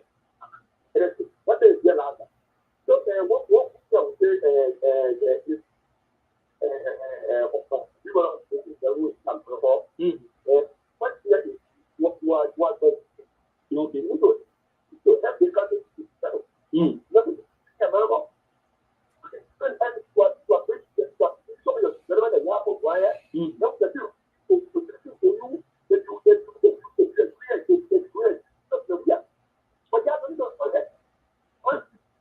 Thank you, Tito.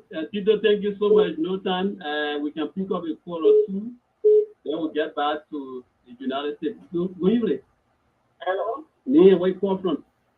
I'm patient still calling from Second female caller. Let's hear you. It's good for people to get speak up. Okay. For you cannot get local government.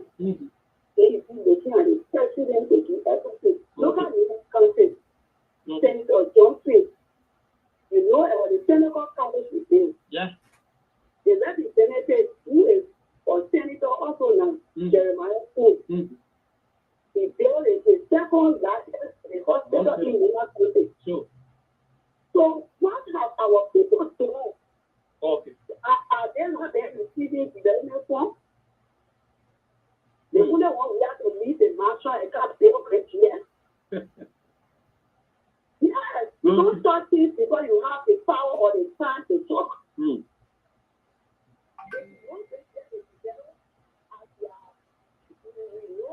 In America, why are the strong for great level? He is the son of the son that's talking for America now.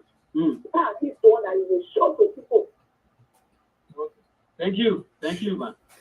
Thank you so much. There's a Gibson there who you have been and pick up the last caller now, although we have so many callers. Yes, go ahead. I'm enjoying it. Okay. 080-102-102. This person, good evening. Good evening. You have to be audible. Your name and where you come from. Okay, welcome, Emmanuel. Let's hear you.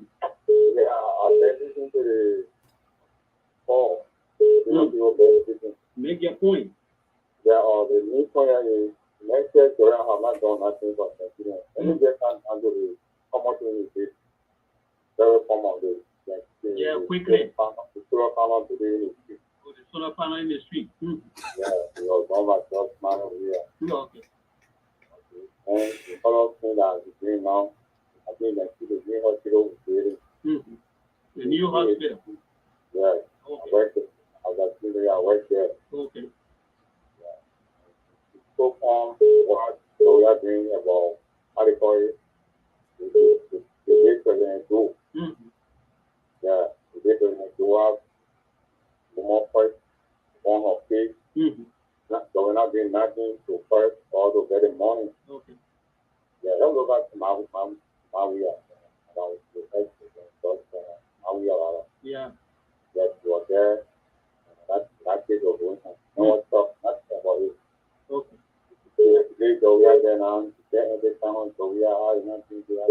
Okay, your 1 minute elapsed. Let's pick up the next person. Good evening.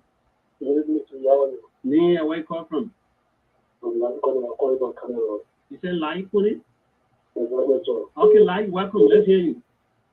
Yes, thank you for the show. Well, let me also comment you and also appreciate our brother who took his time. You know, the issue about country there, nobody suffers country and country. Okay. So we have nothing to do with country there. Okay. It's trying to say. Because my point is this. You will not name any minister or any non-minister that can own assistant development of your own called legacy. Okay. That is the person not in power, anything that will look in the future. None of that. Don't understand. So that the law can force you to create your own house. So the all the laws of here, even my brother that is studio. Somebody that is doing good job. No, sometimes don't wait to speak about somebody not being hard for anything fair. That will not tell me further. All right, thank you. A company business is costing here. So we are talking about that. Our minister of water, the political conference.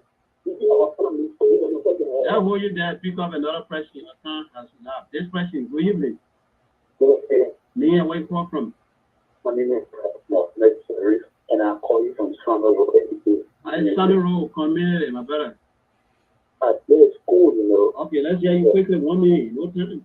Thank you very much, and thanks to the guest for his explanation. Look, it's good to critique everything. Okay. It's good to pick out wounds, you know. But in picking out wounds, you know, the thing that everything you say, you become responsible for it because every statement you elaborate. In my critical, you talking about George Weah left helping the president's family. That's one thing. Okay. And George Weah not helping Nigeria is another thing. Okay. What I'm saying is, George Weah not helping the president's family. That's his own morality. His own was affecting the late president's family. Okay. That's one thing. And then second thing, this is where you see he George Weah, he don't have any ability on his own. Let's take this question as our last call. We'll still get back to the phone line. This question, good evening. Yeah, good. Me and where you come from? Are you there? Yes, I'm there. Yeah, you say your name. Yeah. Okay, let's hear you quickly. Although you're breaking in. Yes, Your line is too bad. We will hold you there. We'll open the phone line again so that you can make more input. Mr. Gibson? Are you hearing me? Are you hearing me loud and clear? Yeah, you have to get a bit closer to the microphone. Are you hearing me loud and clear now? Yeah, I think you're much better. Go ahead. You listen to our callers, right? I did. I listened to the callers. It was just one or two were not clear, but the rest of them were clear. So I think I can respond to them. But I'm still clear, right? Okay. I'm very clear, right? Yeah. I think okay. Yeah, hold on. Right? Hold on. I know what's going on. Hold on. Just wait for me. Yeah, hold on. One or two adjustments. Yes. Let me make that adjustment. Hold on. Okay. You can hear me now?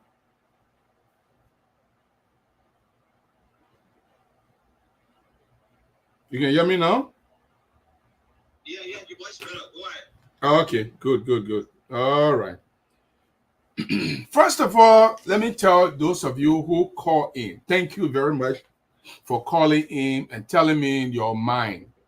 But I like to erase certain misinformation that some of you were able to speak to here. Somebody came on here and said it was during the Ellen Johnson Sirleaf government that the ECOWAS court ruled that Nasser should be giving the $18 million. I'm only asking that even if George Weah can give $3 million, but the actual money that was won was $18 million. And this decision was in March of 2019. It was not Ellen time. So if somebody say, if you come on here and say they were doing Ellen time, that the ECOWAS court made a ruling, so why did Ellen did not give the money to Nasser? Then you are deceiving our people. It means you don't have the facts. So ECOWAS ruled because the government of Liberia on Samuel Doe challenged the ruling. Now, these are some of the things I didn't want to go into detail. We'll go into detail as we go along. Nasser Doe made a request. They refused. George Weah government refused. And the government under George Weah provided a lawyer that will go against Samuel Doe, Nasser Doe for Nasser Doe to lose the case. So Nasser Doe took a lawyer and went to the ECOWAS court. That's how they won. That's how she won the case at the ECOWAS court. But George Weah provided lawyers to plead against Nasser Doe so she can lose the case. It was not Ellen time. So in March of 2019, ECOWAS came up with a decision and said, no, you're supposed to give Nasser Doe $18 million. She's right. And since that decision was made, because Nasser Doe won George Weah government in the court, George Weah is angry. And he refused to give the woman even $10 for that money. So if you are Grandidians and you are arguing that what George Weah did to Nasser Doe is correct, then I want to know what part of Grand Jila you come from and what part of Grand Jila Nasser Doe come from. Because for him to provide lawyers, for him to tell his justice ministry to provide lawyers to plead against Nasser Doe, for Nasser Doe to lose the case in court, if Nasser Doe was not having good lawyers to win that case, it means Nasser Doe was going to lose that case. And who made him to lose made her to lose the case? It was going to be George Weah who made her lose the case. But God forbid, God was with her, and she had a good lawyer, and the lawyer made sure that she won the case. And since she won the $18 million case, George Weah was angry that he lost the case to Nasser Doe. But we're going into detail. We are not even started discussing this case yet. I will tell you other things that you don't know about this case that George Weah personally wanted to do to Nasser Doe.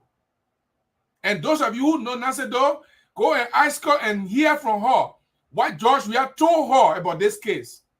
You are not hearing anything. I just started a little bit. I just telling you a little bit, and you are jumping and started even telling our people misinformation that George Weah, that the case started. It was not Ellen Johnson Sirleaf time that this case was decided. No, it was not. It was in 2019. 2019, who was president of Liberia? George Weah was president. But because Nancy Doe lost the case, George Weah was angry. And he told the people not to pay the money. So if George Weah loved Samuel Doe, loved Grand Jury, not even but love Grand Jury, even because of law, of the rule of law, because of justice, you think Nancy George Weah cannot say, okay, Nancy Doe, we can't pay you $18 million. We give you at least $1 million so you can help yourself. You think he can't do it? And since 2019, what year are we in? We are in 2022. When is he going to give the woman part of the money? And you sit down there, you call yourself a Grand Jury, and you defend this thing and say, George Weah was right. What part of Grand Jury you come from? What part of Grand Jury Nancy Doe come from? What part of Grand Jury you come from? Now, let me go to the next point. We'll discuss this in details. We'll discuss this thing in detail, and some of you will know how wicked that George Weah man is. The man is so wicked that he wants to see Nancy Doe suffer. He wants to see Nancy Doe suffer. Even the fact that he didn't give Nancy Doe her money that she won in court 2019. The man dismissed the woman's son who will be able to support the woman financially. He dismissed the woman's son. Somebody wrote a comment on my page and said, Junior Doe joined Ellen Johnson Sirleaf. No, Junior Doe did not join Ellen Johnson Sirleaf.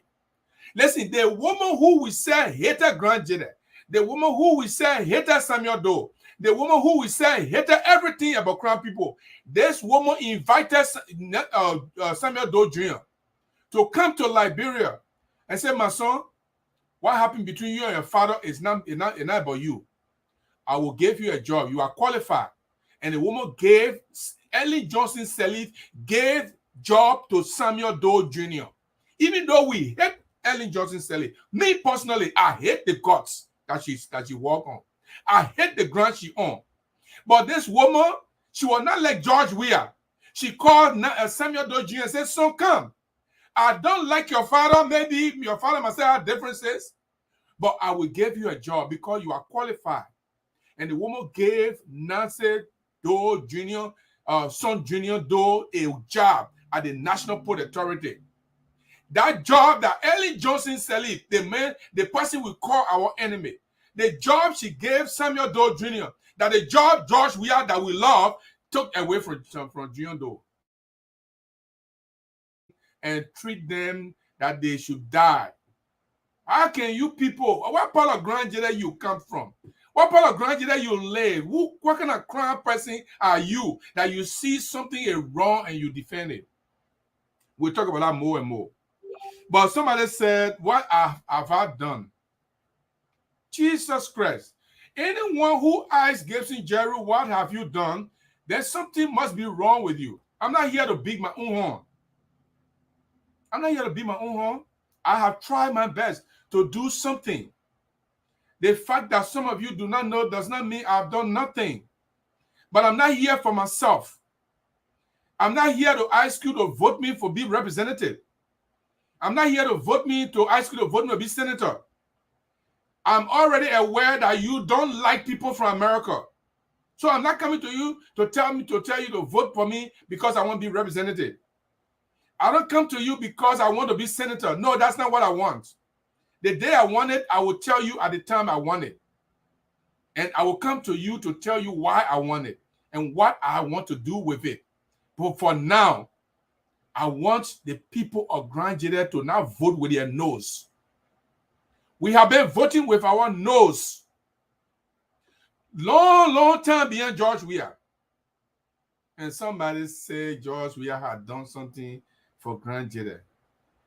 You know, our people get a parable. Our people get a parable. If you not take yourself important, they will take you with left hand and throw you away. Our own parable, if you not take yourself important, they will take you with left hand on the snap, will take your snap nose with left hand and throw it away because George Weah, I don't even want to talk about it. George Weah do something for Grand Jury. What is it? And I hate the people. I don't like the fact that people continue when you're talking about George Weah, then they put talking about the representative. Do you know? Some of you don't know, and I will tell you one by one. I got more days to talk about this. Tomorrow we're talking about this again. I will tell you how the people make budget. How the president is the last person that decides what goes in that budget before it goes to the Senate and the House of Representatives. When the president does not agree that you should have certain amount, they will not put it there. And when the budget goes to the House, those lawmakers, you see, don't change anything because they got their cuts. But the president makes the decision as to what goes to counties. And that decision that George Weah have been making, Grand Jeddah has always got the list when it comes to some of the major counties. We'll talk about those things. And one more thing I want to talk about was what did the past president do for Grand Jeddah before you're talking about? Are you kidding me? Somebody will ask me that kind of question. What did Ellen Johnson Sirleaf do for Grand Jeddah before he came and talk about George? Are you killing me? What part of the world we are all living? Don't think that because I'm in America, I'm far away from you. Every day I know what is going on in Liberia. I was just in Monrovia a few days. I only came back rushing back because of my business. Because of my business. I was in Monrovia a few days, just about to come to Zwedru. In fact, I'm coming to Zwedru for the Grand Jeddah beauty pageant. I will be right there in Zwedru with you people. You think I'm far away? And somebody is telling me, asking me question. Me, Gibson Jeru, crown man from Grand Jeddah, asking me question. Why you not talking about what Ellen do for us? I know Ellen don't give a heck about us. How can I come and talk about Ellen here? It's George Weah that we have voted for 3 times. We didn't vote for Ellen 3 times. It's George Weah that will give our vote more than almost 100%. It's George Weah that will call our son. It's George Weah that will say we love. But if this George Weah that we love does not like the way we love him, why should we continue to suffer behind him? You know, that's why we will always be left out by other people. Because we put our eggs in one basket. We put our egg in one basket. Oh, all of them vote for George Weah. And George Weah now, you vote for George Weah. The other people, when the George Weah not win, the other people win now, or George Weah time finish, the other people get and say, oh, but then they put like George Weah people, I don't get time for them. They will continue to be in mediocrity. We'll continue to suffer the action of our action, our bad decisions. What I'm telling you, if you are listening to me tonight,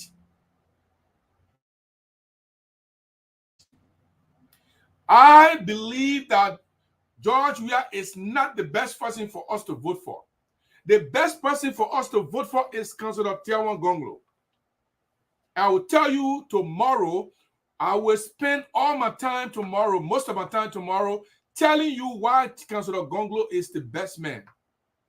But tonight, I will just give you a bit because I don't have a little time. I don't have a lot of time here. Councillor Gongloe, when our boys were arrested,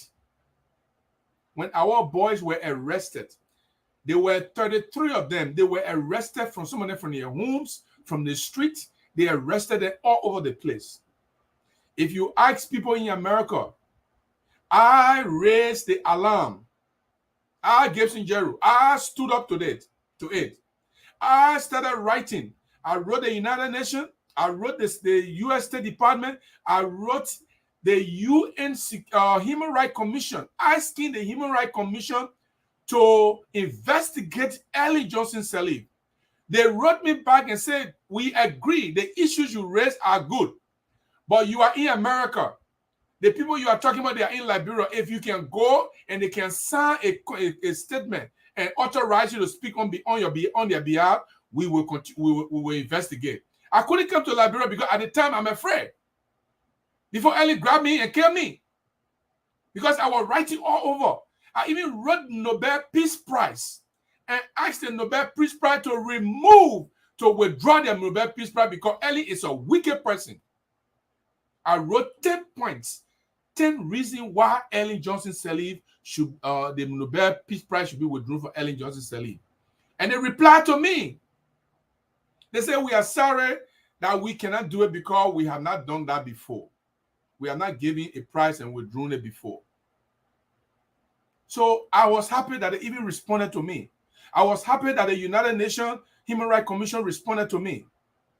I was happy that all the institutions that responded to me, I was happy. But I raised enough alarm. Even the Grand Jury Association requested George Weah to intervene because he was peace ambassador. Our brother, our so-called brother, the man with law, we asked him, please talk to the president, say you are peace ambassador, she will listen to you. Please tell her to release our boy. George Weah did nothing like that. The Equitable Association wrote a letter through Dr. George Bulley and delivered it to him. He did nothing about it. And then one day, I pick up the phone and I call the man I'm talking about now, Councillor Tiawan Saye Gongloe. And he said, oh, guess it, because that's the last person that came to me. I have called all the lawyers that I know, and nobody wanted to represent us. And everything I'm telling you, you call anybody in America who is from Grand Jury, who knows about it, they will tell you exactly what I'm telling you. I've called everybody. I was the chairman for the concerned Grand Jury. I called all the lawyers. They refused to represent us. Because why? We were crown people. Our name is toxic. A lot of people still want us out of here. But we are still here and we will be meant to be here. And we understand that. And you know what I'm talking about. No human being who has a law degree and is a lawyer practicing in the court of Liberia wanted to represent our boys. There were 33 of them in jail.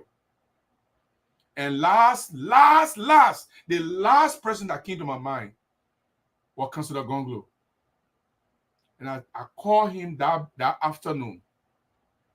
I said, hello, Councillor. He said, who's this? I said, Gibson Jerry. He said, oh, my man, long time you left from him. I can't hear from you. I said, Councillor, I'll call you for something else.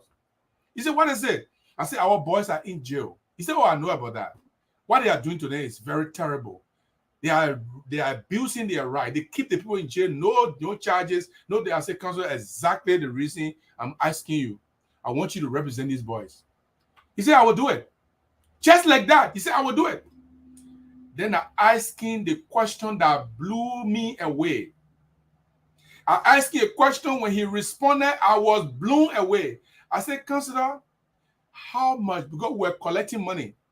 I said, how much do you want us to pay you? You know what he said to me? Gibson, don't pay me anything. I will do it free of charge. I said, no, I'm not me. I mean, how much we want to give you at least to facilitate the process. He said, no, I don't need money. He said, the only thing I want you guys to do, the Liberian. So we need some money sometime to take care of some issues. So when you get money, you'll give it to somebody on the ground to be able to want money, we can take money from that person. So at that point in time, I turned it over to the Grand Jury Association. That's how the Grand Jury Association came in. And they sent some money to Reverend Zebe to be able to keep some money. And they were able to go through that. Councillor Gongloe pleaded for them until only 9 were left in jail. The rest of them were released. In the end, the case went to the Supreme Court. President Ellen Johnson Sirleaf got involved just to make sure that crown people were left in jail. And the Supreme Court ruled that these people should go to jail for life. And Councillor Gongloe is a lawyer. There's nothing he could do. He had to obey the law. And that's how the boys remain in jail. Ellen Johnson Sirleaf freed 4 of them before she left, out of appeal from other people. Even while George Weah was president, the first year he freed almost 60 criminals. He left the crown people in jail. The second year he freed up 50 people. He left the crown people in jail. I think the year before last or last year, whatever, before he freed the crown people, before he freed the last 5 people. Listen, if you ask for less, you will get nothing.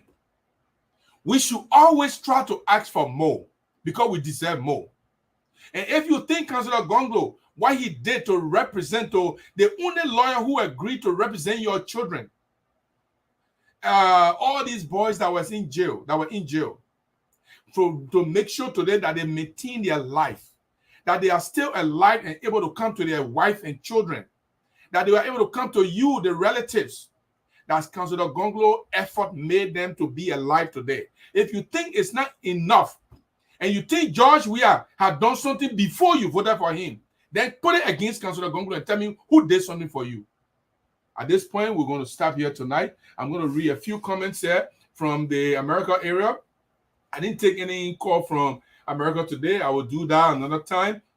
Let me go to Arthur Solo says, watching live from Omaha, Nebraska. And Femi Ogoramin says, watching from Houston, Texas. I come back to Arthur Solo say Gibson. We are awaiting your Kennedy policy on how we move forward as a country, not just talking, no contest. Okay. We have a 10-point. Arthur Solo, if you want the 10-point, I can send it to you. Of the way America, the first 100 years, sorry. We have our 10-point for the first 100 years, what we hope to achieve in the first 100 years. We'll be talking about them. But if you want it, my friend, I can pass it by you and then you can see it. This one comes from George Tama says, Councillor Gongloe is the only presidential candidate who can deliver Liberia right now. Let me go to Memen Mafanamba Kaba says, my family Liberian, the problem of our country is Liberia people that are in power after the money in Liberia. So what Liberia see something better coming for Liberia? Okay, I don't understand most of that, but you see it on the screen there. Arthur Solo comes back, Mr. Gibson Jeru. Your guest is putting out misinformation, which is not true. Arthur Solo, I want to see what the misinformation he put out. I don't think so. But let's go right there to, again, he continue again, ask your guests, what's the liquor amount and the limit for procurement in Liberia? I don't think it's the problem here. I don't think the limited amount is the problem.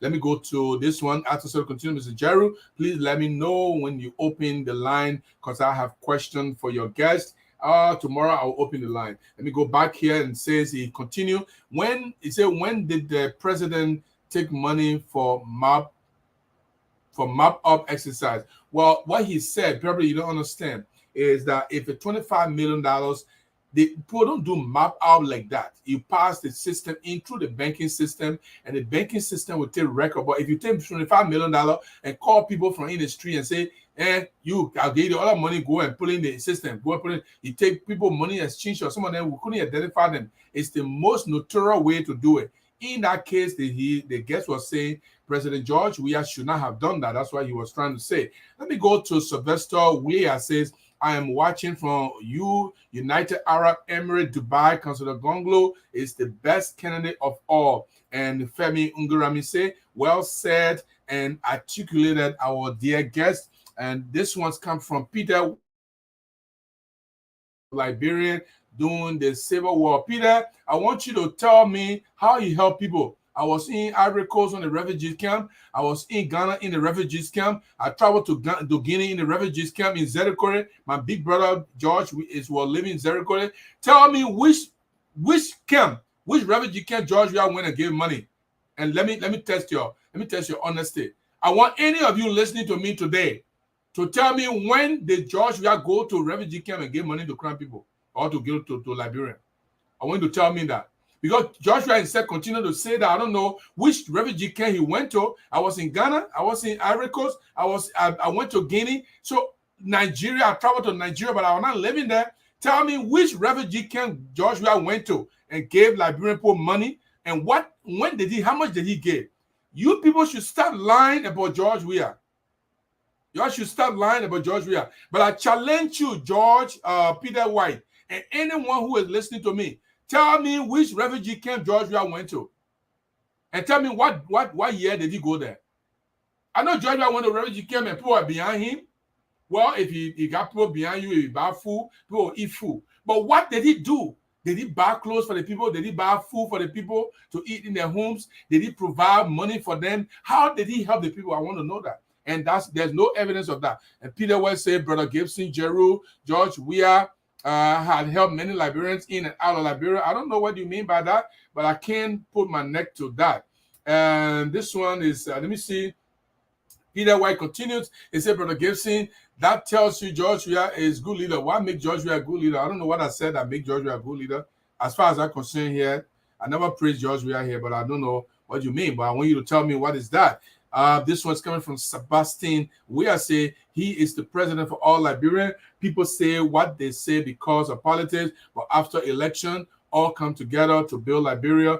Definitely, Councillor Gongloe will be the best president. George Weah is corrupt, and McGill and all of the people were working for him. They all that money they put stole. George Weah ate some. In fact, he got his own eating there. We'll show you why. This one, Rob Jr. says, better late than never. Yes, Councillor Gongloe. Somebody say he was late. It's better late than never. This one, Sebastian said, this man gets no shame on his face. I don't know who you're talking about, but let me go back here. Sebastian continued. Does Samuel Doe know what really good for him? Now Samuel Doe Jr., Sebastian Weah. I mean, well, yeah, we are in that camera graduate. So I expect him to say any stupid thing about Samuel Doe Jr. All right. So I don't mind if he say any foolish thing about Samuel Doe Jr. But this is why he said Samuel Doe Jr. He made Samuel Doe Jr., not Samuel Doe himself. Know what really good for him if he can support Ellen, who brought Charles Taylor and Taylor killed his father. They had to support her. Then that George Weah must beg him for job. Oh yeah. He never knew that George Weah, that his father's son, and he went to forsake him. Then he won good favor in return. Ha ha ha. No, you see, Sebastian Weah, something wrong with you. Your facts are wrong, and the way you say them, they are even terrible. First of all, Ellen Johnson Sirleaf was the one who invited Samuel Doe Jr. He called Samuel Doe Jr. She the one that invited him and offered him the job. Samuel Doe Jr. did not go begging for the job. Number two, it was not Ellen party that he was supporting. He was supporting Boakai. Okay? So if Boakai killed Doe today, you let me know. Number three, it's not true. It's not true that Taylor killed Samuel Doe. It was not Taylor who killed Samuel Doe. It was Prince Johnson. So your facts are wrong. And besides that, most importantly, no, it was Ellen Johnson Sirleaf who wanted to make peace with the Doe family, who invited Samuel Doe Jr. and made a peace with Samuel Doe Jr. Even though I don't know how far they went. And this one, Sebastian said, Grandidians, that Ellen Johnson left in prison, free. Who freed them? You are a joker. No, Ellen Johnson Sirleaf freed almost all of them and was only left 5 people when George Weah became power. Ellen Johnson Sirleaf freed the first 9 were released by the court order, and then another 4 were released by Ellen Johnson Sirleaf. And then there were 5 left, and George Weah released the 5. So yes, Ellen Johnson released some, and George Weah released the last one, and after a lot of pressure from Grandidians. And I wonder how you were going to do it, because he needed Grandidians in the coming election. He couldn't leave them there, you know. And let me go back here to Kofa Dakwe say, Gibson Jerry, do you think that you can make our broom man president of Liberia? What about taking him for a trial? Your place of birth. What trial? What do you mean by a trial? Oh, you mean to try him in Grand Jede that way? Oh, that's why we're carrying the man in Grand Jede. We are doing the launching. We are doing the launching in Zouadrou City. It's going to be the launching that I'm going to participate in. Grandidians will see the man we're talking about. You know what? Let me tell you something. I don't want to tell you some of the secret that I know. But Grand Jede is not crazy. The people of Grand Jede, they're not crazy people. They know exactly what is good. And they will choose Councillor Gongloe when time comes. Let me go back here to Sebastian say, wow. So a right that Ellen killed Samuel Doe Jr., Samuel Sr., and rewarded his son. I don't understand what you're talking about. I don't understand that way on me, Sebastian. I don't understand your question. It's not intelligible, because if the president who you said participated, and I agree with you, the participated in Taylor bringing the war, if the president become president of Liberia and call the son of Samuel Doe and say, my son, I want to smoke peace pipe with you. So Samuel Doe Jr. will say, no, I want to be peace with you. Is that what you wanted? No. I would have advised Samuel Doe if he had asked me to accept the peace pipe, I would have done that. But he didn't ask me, and he was wise enough to take it. But some of you, if you think you want to use this as a way of preaching the 2 Weah, Sebastian Weah, George Weah. All right, guys. Thank you very much. And tomorrow we will be here again, and we will bring another guest on here, and then we'll use our 1 hour grand jury hour to discuss George Weah and Tiawan Gongloe. Listen, commies can you say go one side. Joseph Boakai can the man already. Oh, I don't know why I want. Only foolish people vote Joseph Boakai. Me, I guess in Jerry, I can't with my understanding. I can't look at a man who is 82 years old. The man get no good new idea. Then I say I will vote for him. Any grand jury that vote for Joseph Boakai, I want to question your thinking. I want to know what's wrong with you. If you cast your ballot for Joseph Boakai, I want to ask you a question. What's wrong with you? Cummings can't win in grand jury because he brought criminal to grand jury to come and cause the grand jury. Yeke Koluba. The man is a friend of criminals. The man is a friend of foolish people. So Cummings cannot get any vote in grand jury. The only person that can get going in grand jury that Tiawan Gongloe. Because Tiawan Gongloe, he don't know the difference between tribes. Whether you Grand, you Gio, you Mano, you Pele, you Kisio, you Kruo, you Mendeo, you Bandio, you Beleo, any tribe that fall in trouble, he defends you. And that's the kind of person we need. And I want to say thank you very much for those of you in Grand Jury for calling tonight. Continue to call. In fact, as time go by, we'll give you more time. If you're discussing this good thing, if you're not saying one thing over and over, we'll give you more time to expound. But for now, we'll stick to the 1 minute. I want to say thanks to the Flash FM family and my man, Abraham Cooper, who's in studio there. Abraham, you got something to say?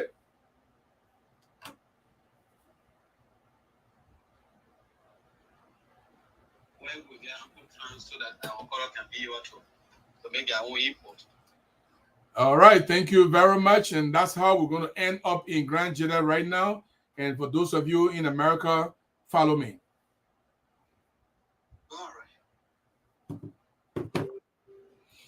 All right, thank you very much. We end in Grand Jury, and we are trying to see by this next week. We're supposed to be in Cllr. We will try to see how we can propagate the message. Listen to me, people. Listen to me. Liberians know better than, I'm not talking about Grand Jury right now. I'm talking about Liberians right now. Liberians know better. People keep asking, what is the path, the political pathway for Gongloe's election? Gongloe has a bigger pathway than any of the opposition. So here is the thing. Let's compare them. We got Gongloe. We got Boakai. And we got Cummings. Who you think has more political dividend, political capital to support him more than Tiawan Gongloe? Who got the largest number of political capital? So when we come to the county level, yes, Boakai has a county, but Gongloe's county is more popular than Boakai's county. But here is the twist. Even Boakai's county, the people in Boakai county don't respect him. They don't respect him because even recently, George Weah went there and Cllr they played for him. That was a sign that sometime during the election in 2023, Joe Boakai will lose Lofa if he don't be careful, or lose most of Lofa, or lose a significant portion of Lofa. He might win Lofa because he's a Lofa citizen, but he's not Loma man. He not Pele man. He not Bele man. He not Bandi man. Gisi man. He's a Gisi man, right? Okay. So the other tribes in Lofa County can decide, especially the large group, Loma, they can decide to support George Weah. Maybe if Joseph Boakai wins Lofa County, maybe it'll be by maybe 48%. And then we all will take our own from there. You got Councilor Gongloe will take their own. Everybody comes to take their own. George Weah will take their own. So maybe Boakai will win Lofa, but it will not be significant. But if you compare Councilor Gongloe, Nima County, to George Weah coming in Nima County or any other person coming in Nima County, Councilor Gongloe is not getting no less than 65%. In fact, I'm very generous. I have been very generous with that number. All our people, all our Nimbayans who I've been talking to are calculating 90%. All us are calculating 75%. Because I'm from Grand Jury, I'm not from Nima, so I don't know the actual heartbeat of Nima yet. So I say 65%. No politician in Liberia will gain this number because the Nima people are used to doing this.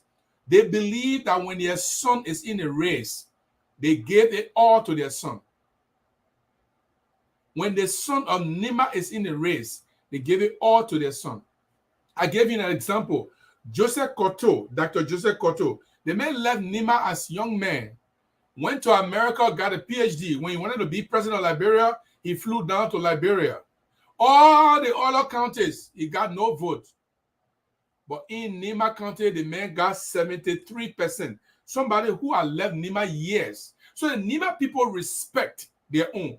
Senator Prince Johnson, when Prince Johnson voted for the first time, he got the highest margin ever. Second time, the highest margin ever. Now he's going for the third time, and he may win.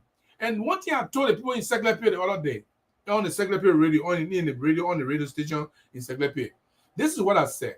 Prince Johnson will campaign for Tiawan Gongloe. All the lawmakers you see, all the senators and representatives, they will all campaign for Tiawan Gongloe. You know why? Because Prince Johnson is a godfather. And if he calls himself a godfather, what kind of father will see his son put a hand in good thing and you say, I'm going to go against you, my son, I'm bringing stranger to introduce him to our people. The people of Nima will not take the stranger. The people of Nima will not take a stranger over their son. This will be the most dramatic election that I will ever see when Nima County refuses to vote for their son and take a stranger over their son. I will see that. I will see how it happens. I will see how it happens.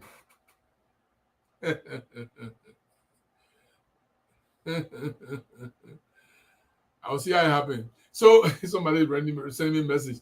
So we will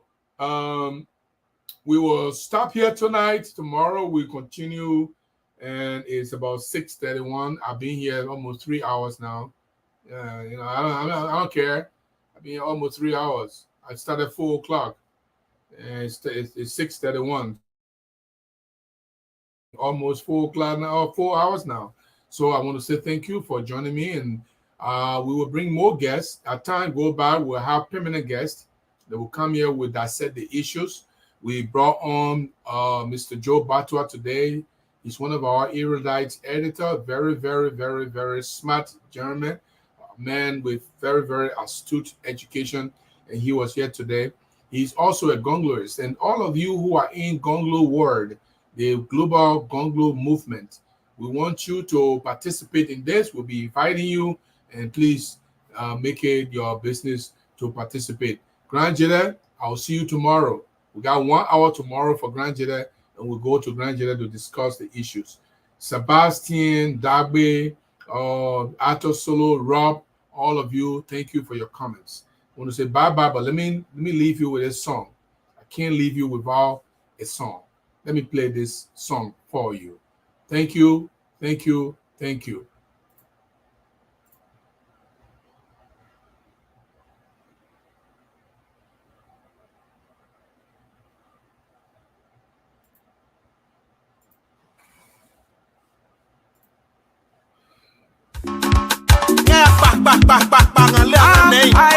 KZ, DJ Flex,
Come on.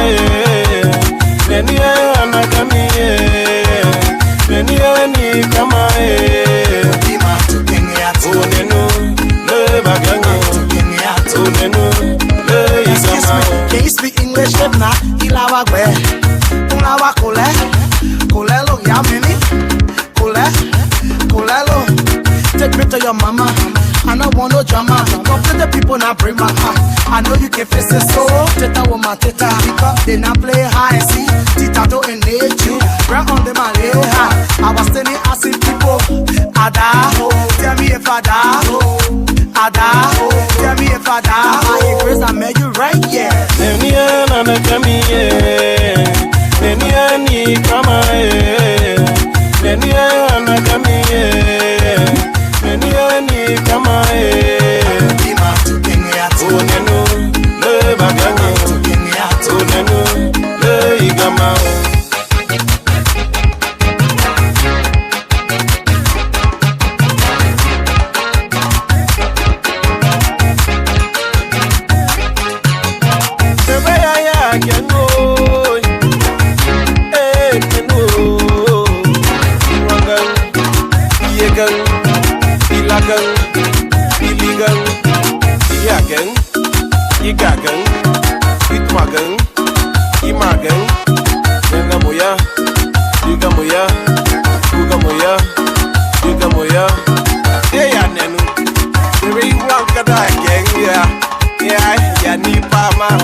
Yes, you got me, Eric, you got me, still not shy on the people.